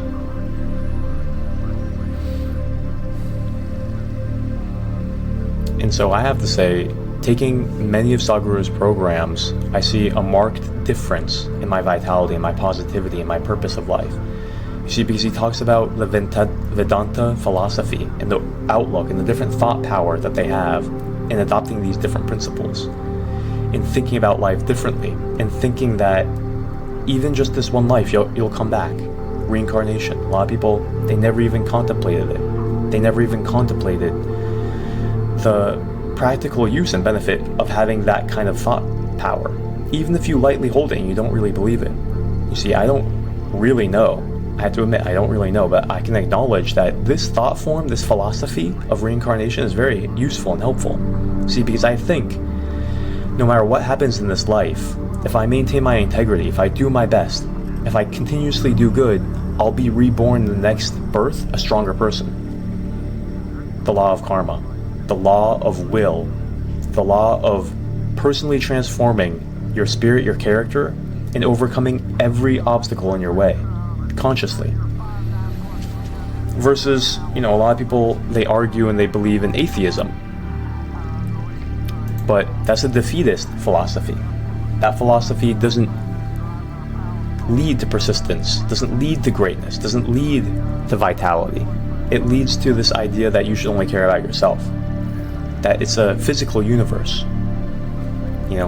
A materialistic, atheistic, Darwinian outlook on the world, that you're just some kind of organism. It disregards the potential of your human spirit to evolve. It disregards the power of morality and integrity and character development. It disregards the idea that maybe there's a truth beyond our perception right now. Just like in science, there's always truth beyond our capacity to perceive. And we keep on discovering more and more and more as we develop new tools of perception. Dark matter, string theory, metaphysics, even germ theory. We didn't know about anything. The nature of truth in our experience is that there's always new levels of understanding that completely shifts our paradigm. There's more that we don't know than there is that we do know. And so there very well can be so many invisible forces shaping us, guiding us, influencing us that we don't understand. Such is the Vedanta philosophy. Such is the yogic philosophy. That you can actually transform and evolve yourself to be able to perceive new realities in the universe. Just like a radio can perceive unseen radio waves because it has a transmitter, has an antenna. So a human being can become an antenna with a new transmitter to perceive different realities that are currently unseen about the world. So understanding and looking at different cultures' philosophies is a vast, rich, unending source of wealth. You see, no matter what, no matter how much you study in Vedanta, if you look into their scriptures, if you look into their science of what they've realized and discovered, you'll see there's a completely new way to look at life in every single different way. They have a science of genetics, of how to cultivate a new society, the science of heredity, the science of food, Ayurveda, the science of how to impact nature and how to farm, the science of music. You see, a very rich culture that's completely unknown to us. Why? Because we haven't expanded our minds. We haven't unlocked and opened our minds from the small little cardboard box that we're in. We haven't prison breaked ourselves out to be able to explore different cultures. Because we think that we're right. And convictions are greater enemies of the truth than lies. Because convictions are the real terrorists that hold you hostage. You see? We think that we create our convictions, but they're the ones that are holding us. If you imagine other people with convictions, you can see how they have convictions and how they're deceiving themselves. It's those Muslims, it's those Christians, it's those atheists. It's always somebody else that has a paradigm lock on their brain that's preventing them from seeing reality. It's never you. But that's just another paradigm lock. That's just another deception in your own brain. It's just another conviction. The truth is, other people see it in you, but you don't see it in them. But you don't see it in you. You only see it in them. And so, one of the ways that yogis recommend to hold your beliefs is very loosely. You try on new beliefs. You don't identify with the mind. You don't think that you are the body or the mind. You observe them. You experiment with many different things. And you see what works, like a true scientist, not a closed-minded, dogmatic bigot. That's how a lot of people live. Including me. I'm not some sage who's free from all of this. So, looking at all these different people's lives, you can come back to this video and listen to these people's lives many different times. I recommend it every couple months. Refreshing, learning about different people, reading biographies. And what I'm gonna land this video with is a list of different stimulating psychological thoughts that you can experiment with. These are all the different practices that you can implement in your mind. I just made a list from many different sources, from Napoleon Hill to Tony Robbins, to psychiatry, to psychology, to yoga, to mysticism, many different methods that you can use to harness your mind, to harness your thought, to develop thought power. So this is going to stimulate your mind, okay? Even just thinking about all the different things that your mind can do, and all the different capacities of your mind, and how you can practice so many different things. I have a list of over like 50 things right now that I'll read to you, rapid fire. It's going to blow your mind. And if you start practicing all of these, you'll see how it changes your vitality. Remember, we started the video. This is the real fountain of youth. This is the real Holy Grail. This is more powerful than ashwagandha and creatine. This is more powerful than red light therapy. This is even more powerful than sleep. So, Swami Sivananda, another famous guru in India, said, "Thought is life. What you think, that you are. Your thought creates your environment. Your thoughts constitute your world. Remember that body is a product of the mind and is under the control of mind." So, the first thought process to experiment with is open-mindedness, experimenting with different philosophies, worldviews, curiosity, investigating into it, seeing how it might be true, seeing how it might be false, approaching life with the mad scientist perspective, just running many different hypotheses, running many different experiments, not discounting and not believing anything. You must put it to the test. One of the most common practices of thought power that most people know is catching negative thoughts and replacing them with higher thoughts. So, thought replacement. A lot of these thoughts involve that practice, but the tricky thing is that you have hundreds of thousands of thoughts every day, and a lot of them you're not even aware of. So your mind is constantly running, and you have this thing called the subconscious mind that never stops. It's like an engine that never gets tired, never overheats. And so there's ways to perceive into that subconscious mind.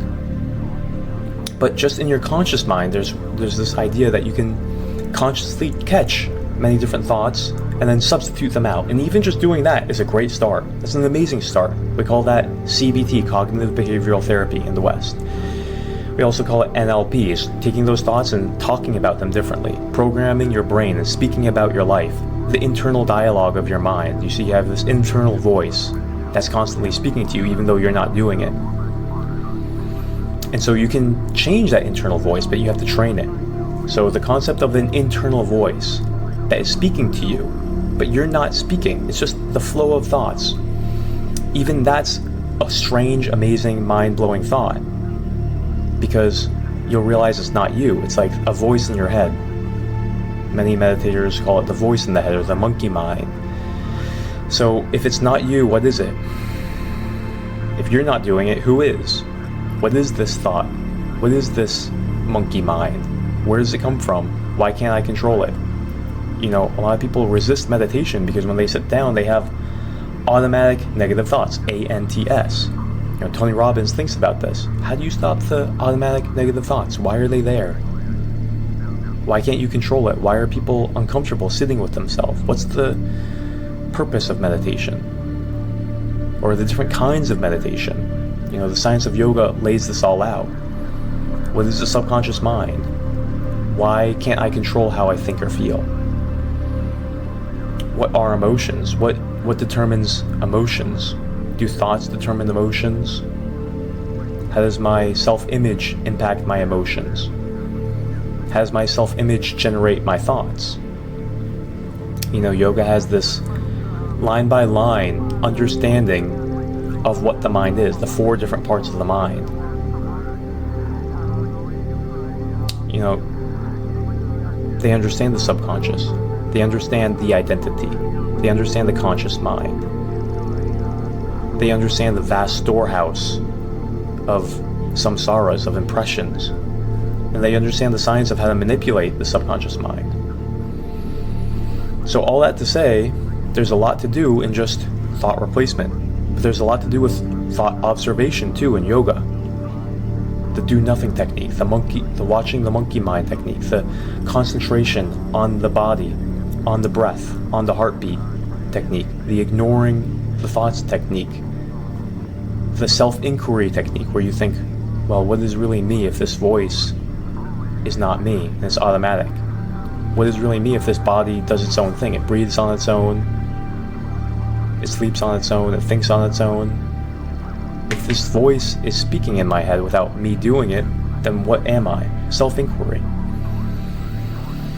But back into the more gross, easy to understand realm, where you're catching the negative thoughts and you're replacing them with positive thoughts. Changing your perspective, right? Well, what about CBT, cognitive behavioral therapy? It gives you some tools. The power of hero imitation. So in a certain situation, you can imagine a hero, someone that you like, someone who's funny, and imitate them. And it'll change your thoughts, and it'll make you feel different. You'll get different results. And that can actually change your character. That can change your perspective. What about the power of communicating with different high personalities? Napoleon Hill did this in his theater of the mind. He gathered together Abraham Lincoln and Dale Carnegie and a host of other people. He had like 12 people. They'd all have an imaginary conversation. He's one of the smartest men in American history. And he would do this for 2-3 hours a day, communicating with different high personalities. Power of comedy. Thinking light, humorous thoughts, or adding a layer of comedy to anything that's happening that might be serious, that might make you nervous. How can you laugh at it? That's a thought power.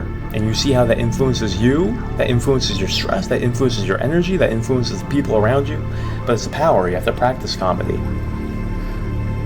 Without the power of anchoring and perspective and gratitude. You might wake up and think that you're poor, but at least you're not $8 billion in debt. You might wake up thinking that your life sucks, but at least you're not going to war and starving like the 18-year-olds in World War II. At least there's not war.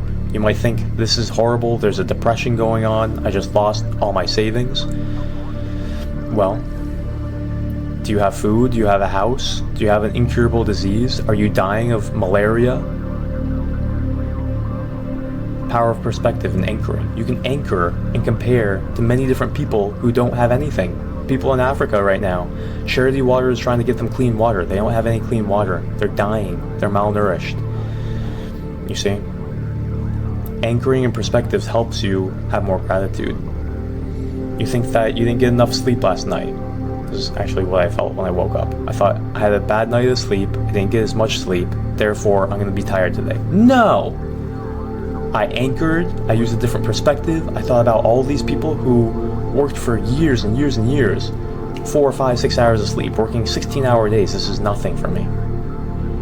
This is nothing for me. People who are going to war, people who are starving, people who have diseases, people who got into a car accident. This is real stuff that's happening, and they still pull through.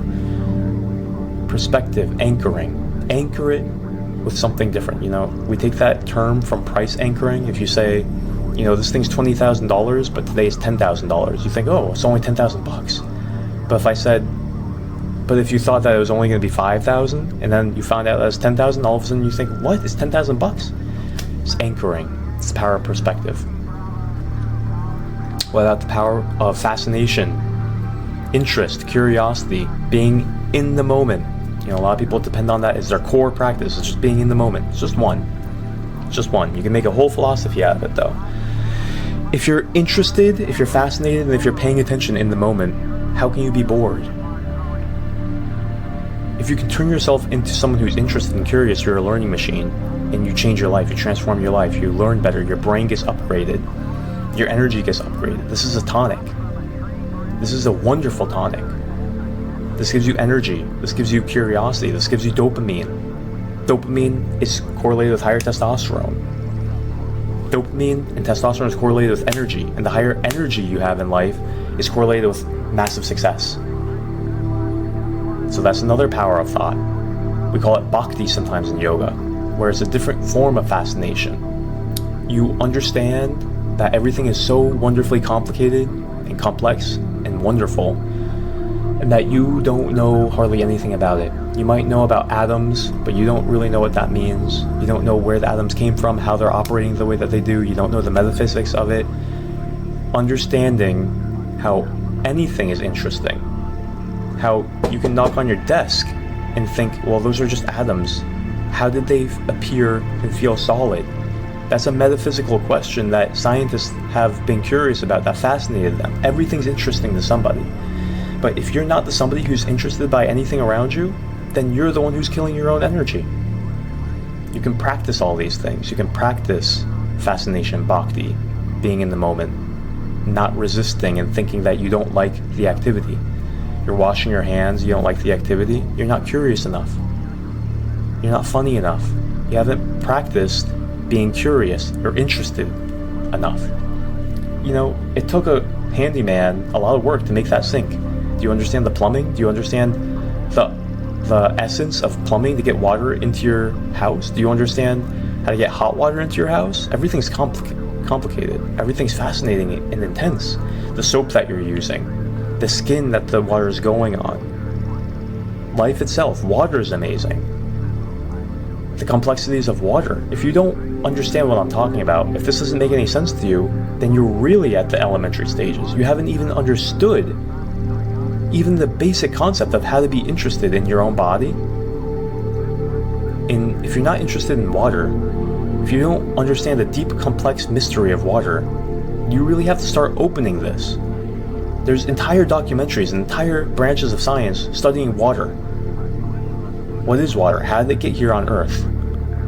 How do you purify water? How does water react to temperature, to thought forms? How do you purify it? What's inside it? What's the chemical nature of water? Why is there only water on Earth? Why is there not water on other planets? It's a very mystical substance. So everything you can be fascinated in. Even washing your hands, doing the dishes.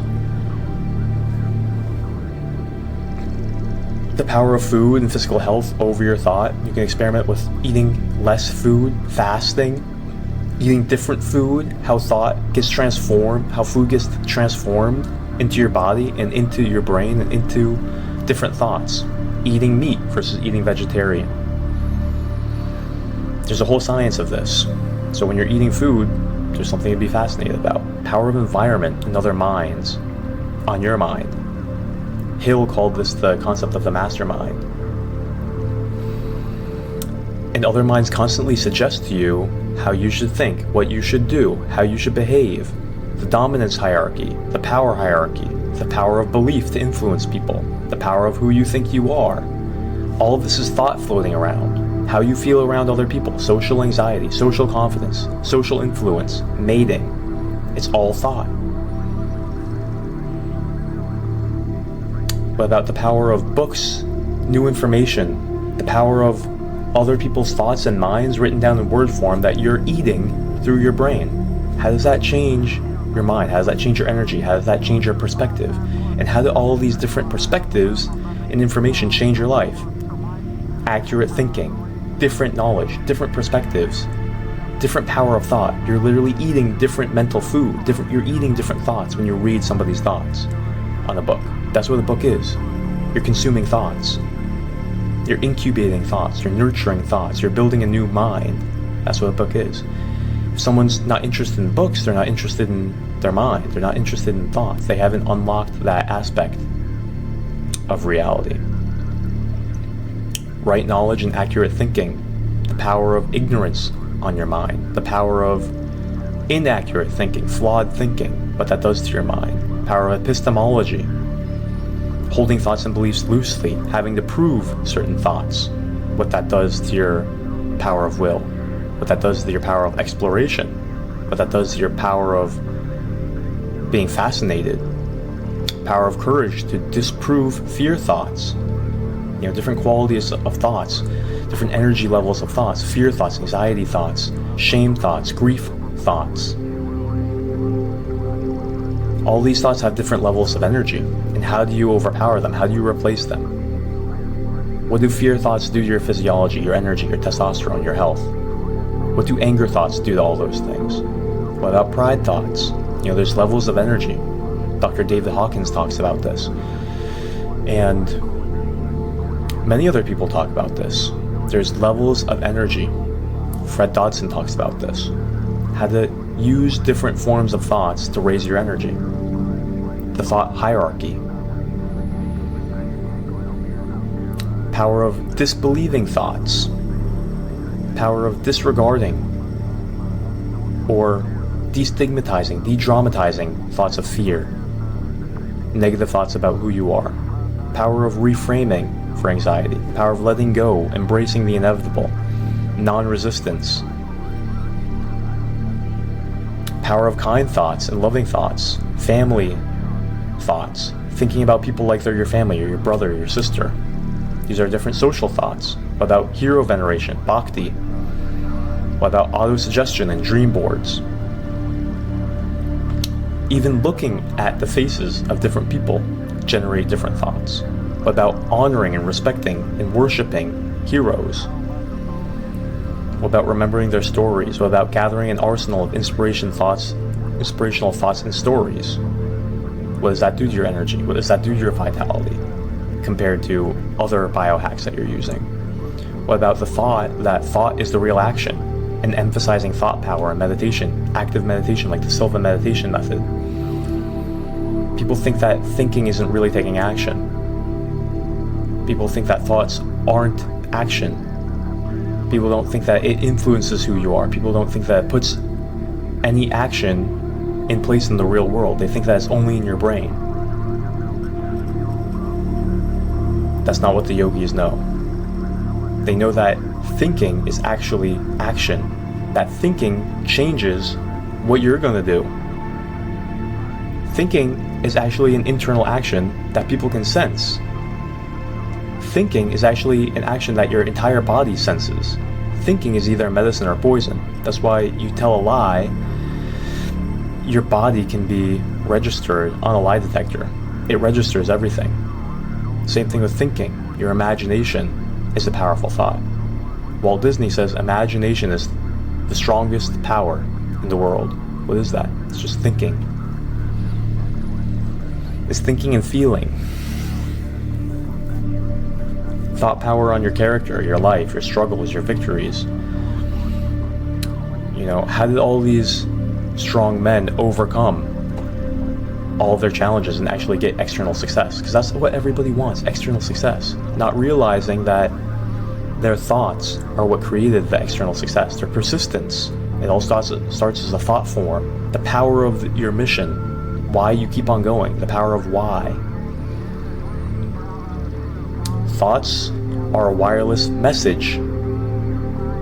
What about the power of thoughts on others and relationships? That gets instantly transmitted. People call this telepathy. Sending thoughts through the ether and being able to perceive thoughts. What about the contagion of thoughts? People call this groupthink. Or riot mentality, group mentality, crowd mentality. Napoleon Hill called this the mastermind. Whenever you're with somebody else, the mental vibrations combine with that other person, creating a third mind. Same thing with the whole group of people. You create a mastermind when you're with people, and it influences how you think. You'll leave a group and you'll think completely differently than when you're with that group. So it's like they supercharge and they create a conglomeration of all their different thoughts together, either harmonious, disharmonious, random, or organized. That's the power of having people in concordance, in agreement. How you can serve, help, and heal others with thoughts alone, thought transference into telepathy, subconscious thoughts, the idea that there's an entire world of thoughts that you're not even aware of, that you can become aware of through meditation, contemplation, yogic techniques. Yoga has a concept of samskaras and vasanas. Samskaras are the subconscious mind, the deep impressions. Vasanas are the subconscious desires and repulsions. What draws you towards things and what keeps you away from things. You ever wonder why you compulsively do things and you compulsively stay away from other things? It's the vasanas and the samskaras. The more vasanas you have, the more samskaras you have, and the deeper are those grooves, the more you're given to not having self-control. They'll run you. Spiritual practice can change the subconscious mind into being new. And how every man has a world of his own thoughts. Every man lives in a different world. We think that we live in the same world. No, everybody lives in a different world because they have different thoughts. And everyone's only perceiving the world through their mind. And so everybody has a different interpretation of every tree, of every rainbow. Everybody has a different experience of the world, and everybody's noticing different things about the world based on what they value. It's called the reticular activation system. You only notice what you're looking for. You only notice what you value. And so even what you're able to notice when you're walking down the street is determined subconsciously by what you value and your subconscious mind, your identity, what you care about. And so you can influence your values, but it takes attention. There's a science to it. There's a science to changing your subconscious. There's a science to changing your values. There's a science to awareness. There's a science to what you're able to notice based on your reticular activating system, RAS. So you see how this changes your entire experience of your life. Not everybody's living in the same world. Everyone has their own world. Everyone has their own story that they tell themselves about what happened. One thing happens on the external world, everyone interprets it differently. Everyone experiences it differently. Everyone sees it differently, if they even notice it. A lot of people don't even notice it. Different values. So everyone's living in a different world. There's no one world. Power of thoughts on your mood. Power of subconscious thoughts on your mood. Power of environment on your mood. Power of other people and their thoughts on your mood. Power of silent concentration. Clear thinking, deep thinking, clarity, avoiding mental biases and confusion and foolishness. The ability to even concentrate. The ability to think on one thing. The ability to think deeply. The ability to think originally. Most people don't have any of these things. Most people's minds are bouncing around. They never get deep on any concept or idea. They never get curious enough to actually investigate. They don't have mental brain power enough to investigate. They're too tired. They're too lethargic. They bounce around from subject to subject. They can't focus. They don't care enough to focus. They're too focused on other things than their thought world.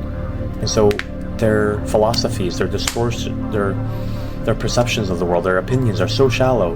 A lot of times they can't even explain their opinion on anything. A lot of people have very weak memory, very weak will to learn, very low capacity for learning, very low desire for learning. And so it leads more and more to a dunce-like character. But the more we have capacity for these things, for learning, for memory, for curiosity, for concentration, for contemplation, for sharpening and clarifying our ideas, for being able to articulate all of our ideas, for being able to perceive and have prudence about what the right idea is, our search for knowledge, understanding, and wisdom, our search to actually be able to communicate. All these powers are thought powers that only get strengthened by practice. So these are all virtues. This is what the ancient Greeks talked about, is seeking virtue by practice. You see, this is a practice. Molding your mind, thinking deeply, pondering, researching, not getting distracted, putting down the thoughts that distract you, putting down the emotions that distract you. You have to have strategies upon strategies to be able to care about all these things. You see, they build on each other. If you have too many vasanas, desires, distractions, impulses, if you're too addicted to media, video games, porn, the thoughts that come into your mind from your instinctual body, you can't put down any of them. How are you going to be able to think, concentrate, reason, deliberate? How are you going to discover? You're going to have very weak thought power. So there's practices, and this is why people contemplate and meditate and read. This is why we have all these different practices. It's so that you can start overcoming all of these lower forces of thought, so that you can start building yourself into someone who's effective. And this builds not just your internal power. People can sense this in your energy. People can sense this in your leadership. People can sense this in your communication. People can sense this in your energy field. People are constantly judging and assessing your intelligence, your energy, your power, your influence, your social circle. Subconsciously, they're thinking this, and they can subconsciously sense this. It's called an intuition. And so, based on their intuition, they're instantly sizing you up based on your thought power. All of your character comes from thought power. All of your morality comes from thought power. All of your power to create in the world and bend reality comes from thought power. A lot of people, they don't have originality of thought. They get influenced by other people. They're only followers. They're only imitators. They get put down by social pressure. The Nazi regime. They can't think for themselves. They're too afraid. They're too afraid of consequence. They have too many cravings and desires and aversions. They have no power of character, and so put into a situation, they don't even know what they would do.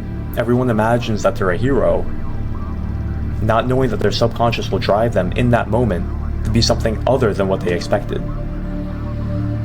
The power of suggestion from the outside, from other people, allows them to be manipulated, puppeted, vampired from. Being a robot, an automaton, like Pinocchio. The whole story is the idea that you can be so unoriginal, you can be so unawake, you can be such a robot that you're literally a puppet. You go along with all the stupid philosophies, what everybody says, you have no prudence, you have no discernment, you just go away, you get scammed. That's what the whole story is about. He gets scammed, he gets used and abused, his boss enslaves him, he loses all his money that Geppetto gave him, he goes off to this world with all the other jackasses who think that they can just escape and live this life of irresponsibility. And what is it? It's a scam. They lose everything. They become jackasses and get enslaved even more. So many scams out there. So the power of suggestion, propaganda, lies. Can you see through it? Because the world is trying to be run by deception and propaganda and lies and marketing. Everything is suggestion. Even pictures have suggestion. Nature has suggestion.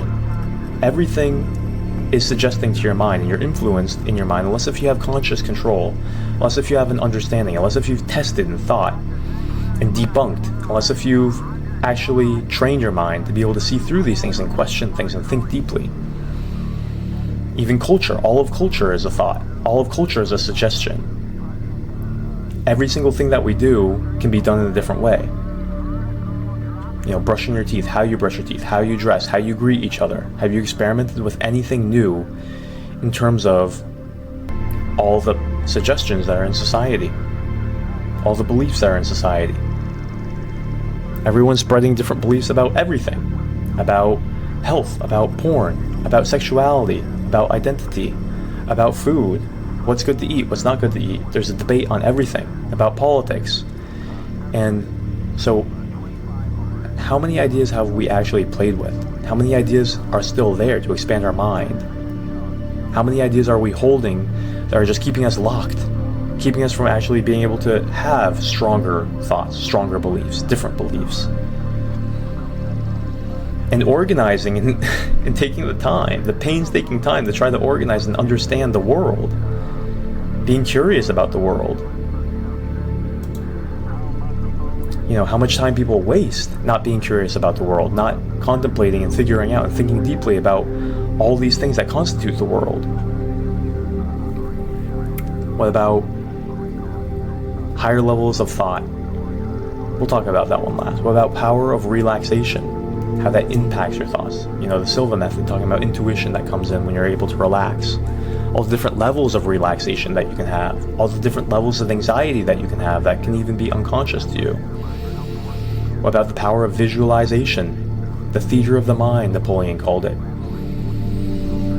And how people are actually able to increase their skill externally just by visualizing internally. Basketball players, Olympians, the Russian Olympics. People are now using visualization techniques to actually change their actual results at sports, something so external. What does that mean? What else could you use visualization for if that's true? Silva mind control method talks all about that. That's why we study that in this program. What about the power of belief in limiting beliefs? How does that imprison the thoughts that you have? You're not able to really entertain thoughts outside your beliefs, right? What do you think you're capable of? What do you think you're not capable of? What do you think you can do?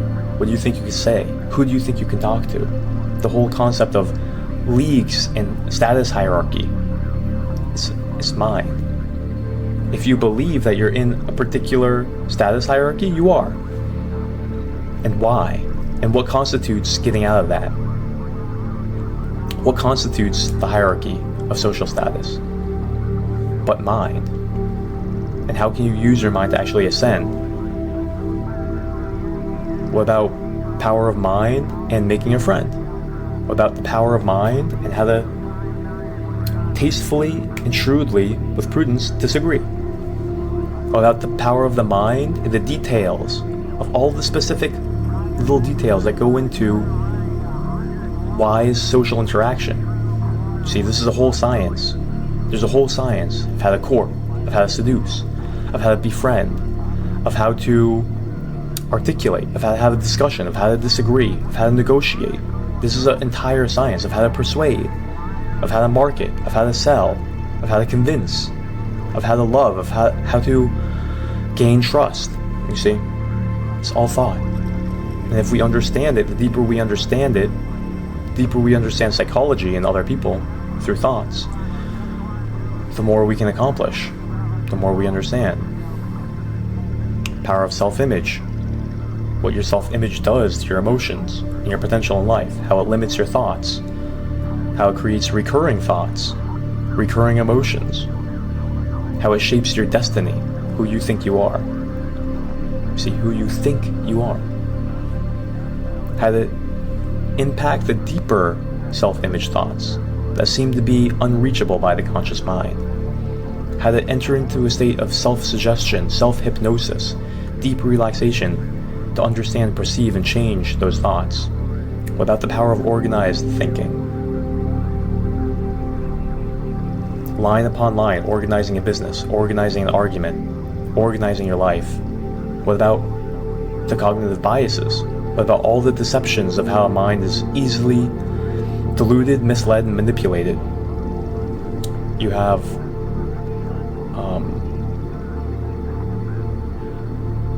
what's the bias I'm trying to think of?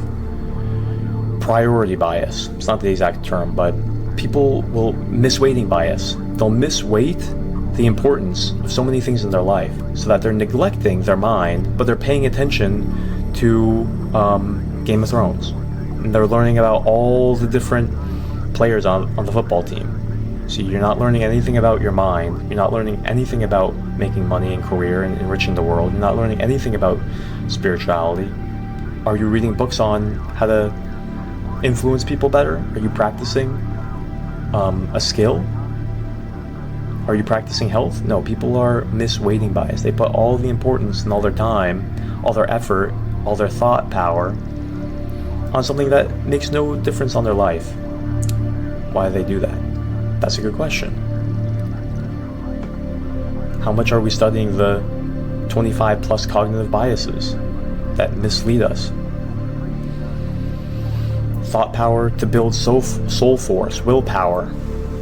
What is the king of mental powers but willpower? Willpower and the mental powers that it gives you. Power of grasping, conversation, reasoning, discrimination, reflection, inference. How does the will become strong? How does the will become weak? Do vulgar passions and cravings and desires weaken the will? Well, in your own experience, what do you think? What about when you give up vulgar passions, cravings, and desires?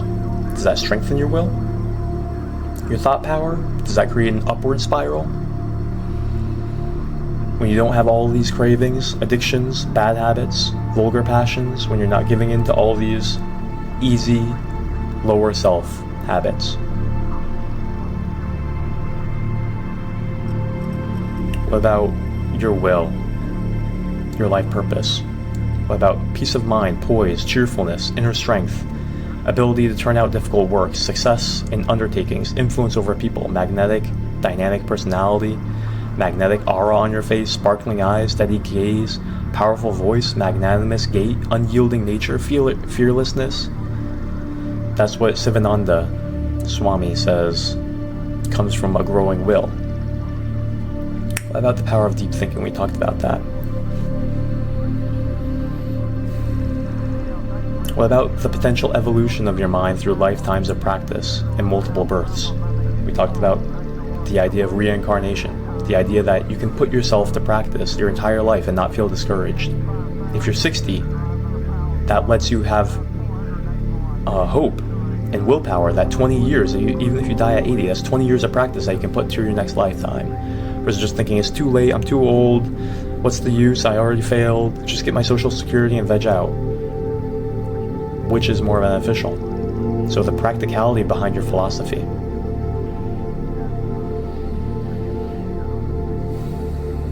What about reflecting on illuminating thoughts? What about the variety of different thoughts? What about the power of placebo, healing, the cell theory in thoughts, the power of suggestion to heal the body? What about the power of replacing instinctive thoughts? What about overcoming your biological urges, which give you thoughts? Is that possible? What about the idea that this world is a projection of thought in your brain? Can you disprove that? Can you prove that? Well, how is perception happening? How is thought happening? How is touch happening? Is touch actually happening on the outside? Or is it, the science of what's happening? Is it transmitting impulses through your sense receptors in your finger, through your nervous system in your nerves, towards your spine, which directs it to your brain, which gives you a perception?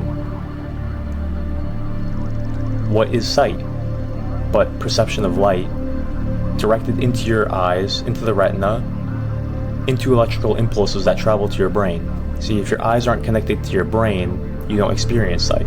Same thing with everything else. If the nerve is cut, it can't direct impulses towards your brain. So everything that's happening has to get to the brain, or else you don't perceive it. So everything that you've ever perceived, whether you're seeing it, whether you're feeling it, smelling it, tasting it, touching it,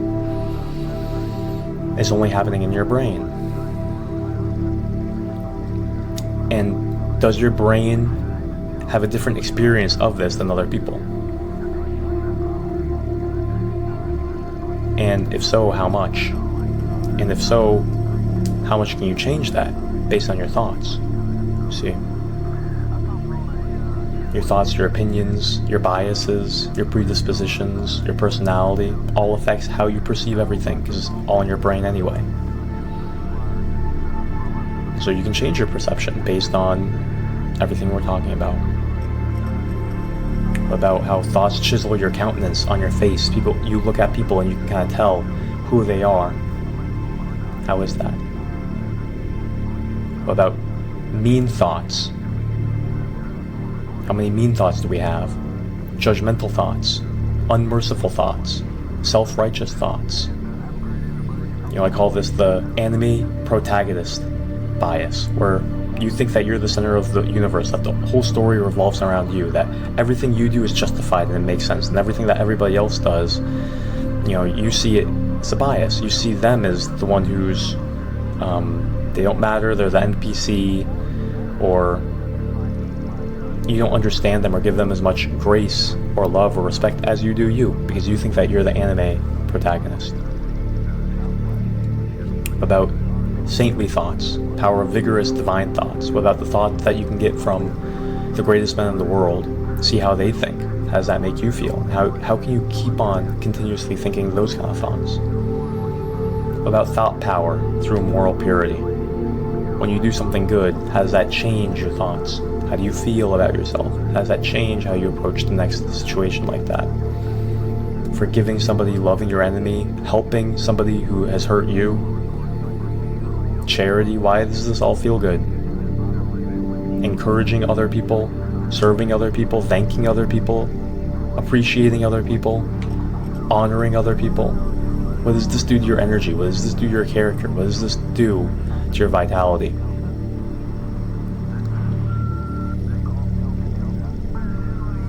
So that's it.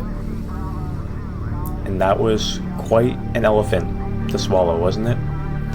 There's so much here. Your brain may be buzzing. Your brain may be feeling very, very different. What I hope you do is constantly experiment with these different thoughts. You can watch this in a month, a week, a year. Come back to this video and you can rewatch it and see how you feel about all these different principles after a certain amount of time elapses. See how you feel, because over the years you'll feel you can completely change your mind, you can completely change your character, you can completely change your perspective. And if you're actually living a real life, you actually will. Every 5 to 10 years you'll transform as a human being. You know, if I look back 10 years, it's actually unbelievable how much you can possibly change. You can change your entire paradigm. And hopefully you do. And hopefully, I believe that this video has equipped you with a lot of different stories, a lot of different practices, a lot of different things to be curious about, and hopefully it's inspired you to study psychology more, to study thought power, to study thought culture, to study stoicism, to study spirituality, to study yourself. You know, the ancient Greeks and the Stoics actually made this their purpose in life, to live a Stoic life. They said they saw everything else as a practice to mold their mind. Same thing with the yogis. Same thing with the Christians. In the Bible, there's a verse that says, "Don't be conformed to the world, but be transformed." How? By the renewing of your mind. You know, how do you get God consciousness? Is there such a thing as God consciousness? How do I renew my mind? What kind of books? What kind of people? All these things. I hope that you're so curious about it that it becomes your religion to renew your mind. It becomes your life purpose. Not just to change the externalities, but to drink from the real river of life. By connecting your thoughts to a higher source of thoughts. To changing your mind, to changing your thoughts. To persisting with your mind through every challenge that comes up. To disregarding every single problem as overcomable. Everything is overcomable. You believe it, you conceive it, you persist, and you achieve it. So, I'm going to sign off. Project Newman. If this has helped you, like and subscribe. Keep on following, bringing you the ancient truths about how to live a vitalized life. Increase your testosterone. Change your hormones naturally so that you can live in a powerful way. So that you can live the rich life. I have free resources for you. I have a playlist, a 6-week masterclass for free, only for now. Below you can click it and see many different practices that will help increase your vitality, change your testosterone, so that you can live very effortlessly healthy in this body. And focus your time on challenging your character, challenging yourself through different life challenges, through expanding your career, expanding your social circle, expanding your relationships, challenging yourself in many different ways, experimenting spiritually, more mental brain power for learning, trying new things, creative endeavors, hobbies, traveling. This is the path to living a rich life. And so it's mind, body, it's both. It's the yin and the yang that I talk about. If you click the PDF below in the description, you'll see a list of the 6 pillars of mind-body medicine, how you can start practicing many different practices, just like in this video, except for not just all mind. Some of the things in your body, they don't control your mind, but they influence your mind. So we're talking about the 6 pillars. You can practice stress, which is a lot of what we talked about, sleep, nutrition, digestion, exercise and movement, bad habits and your lifestyle, detoxification. You get all these in line, you start understanding that you can influence your vitality and change your hormones so powerfully, so easily.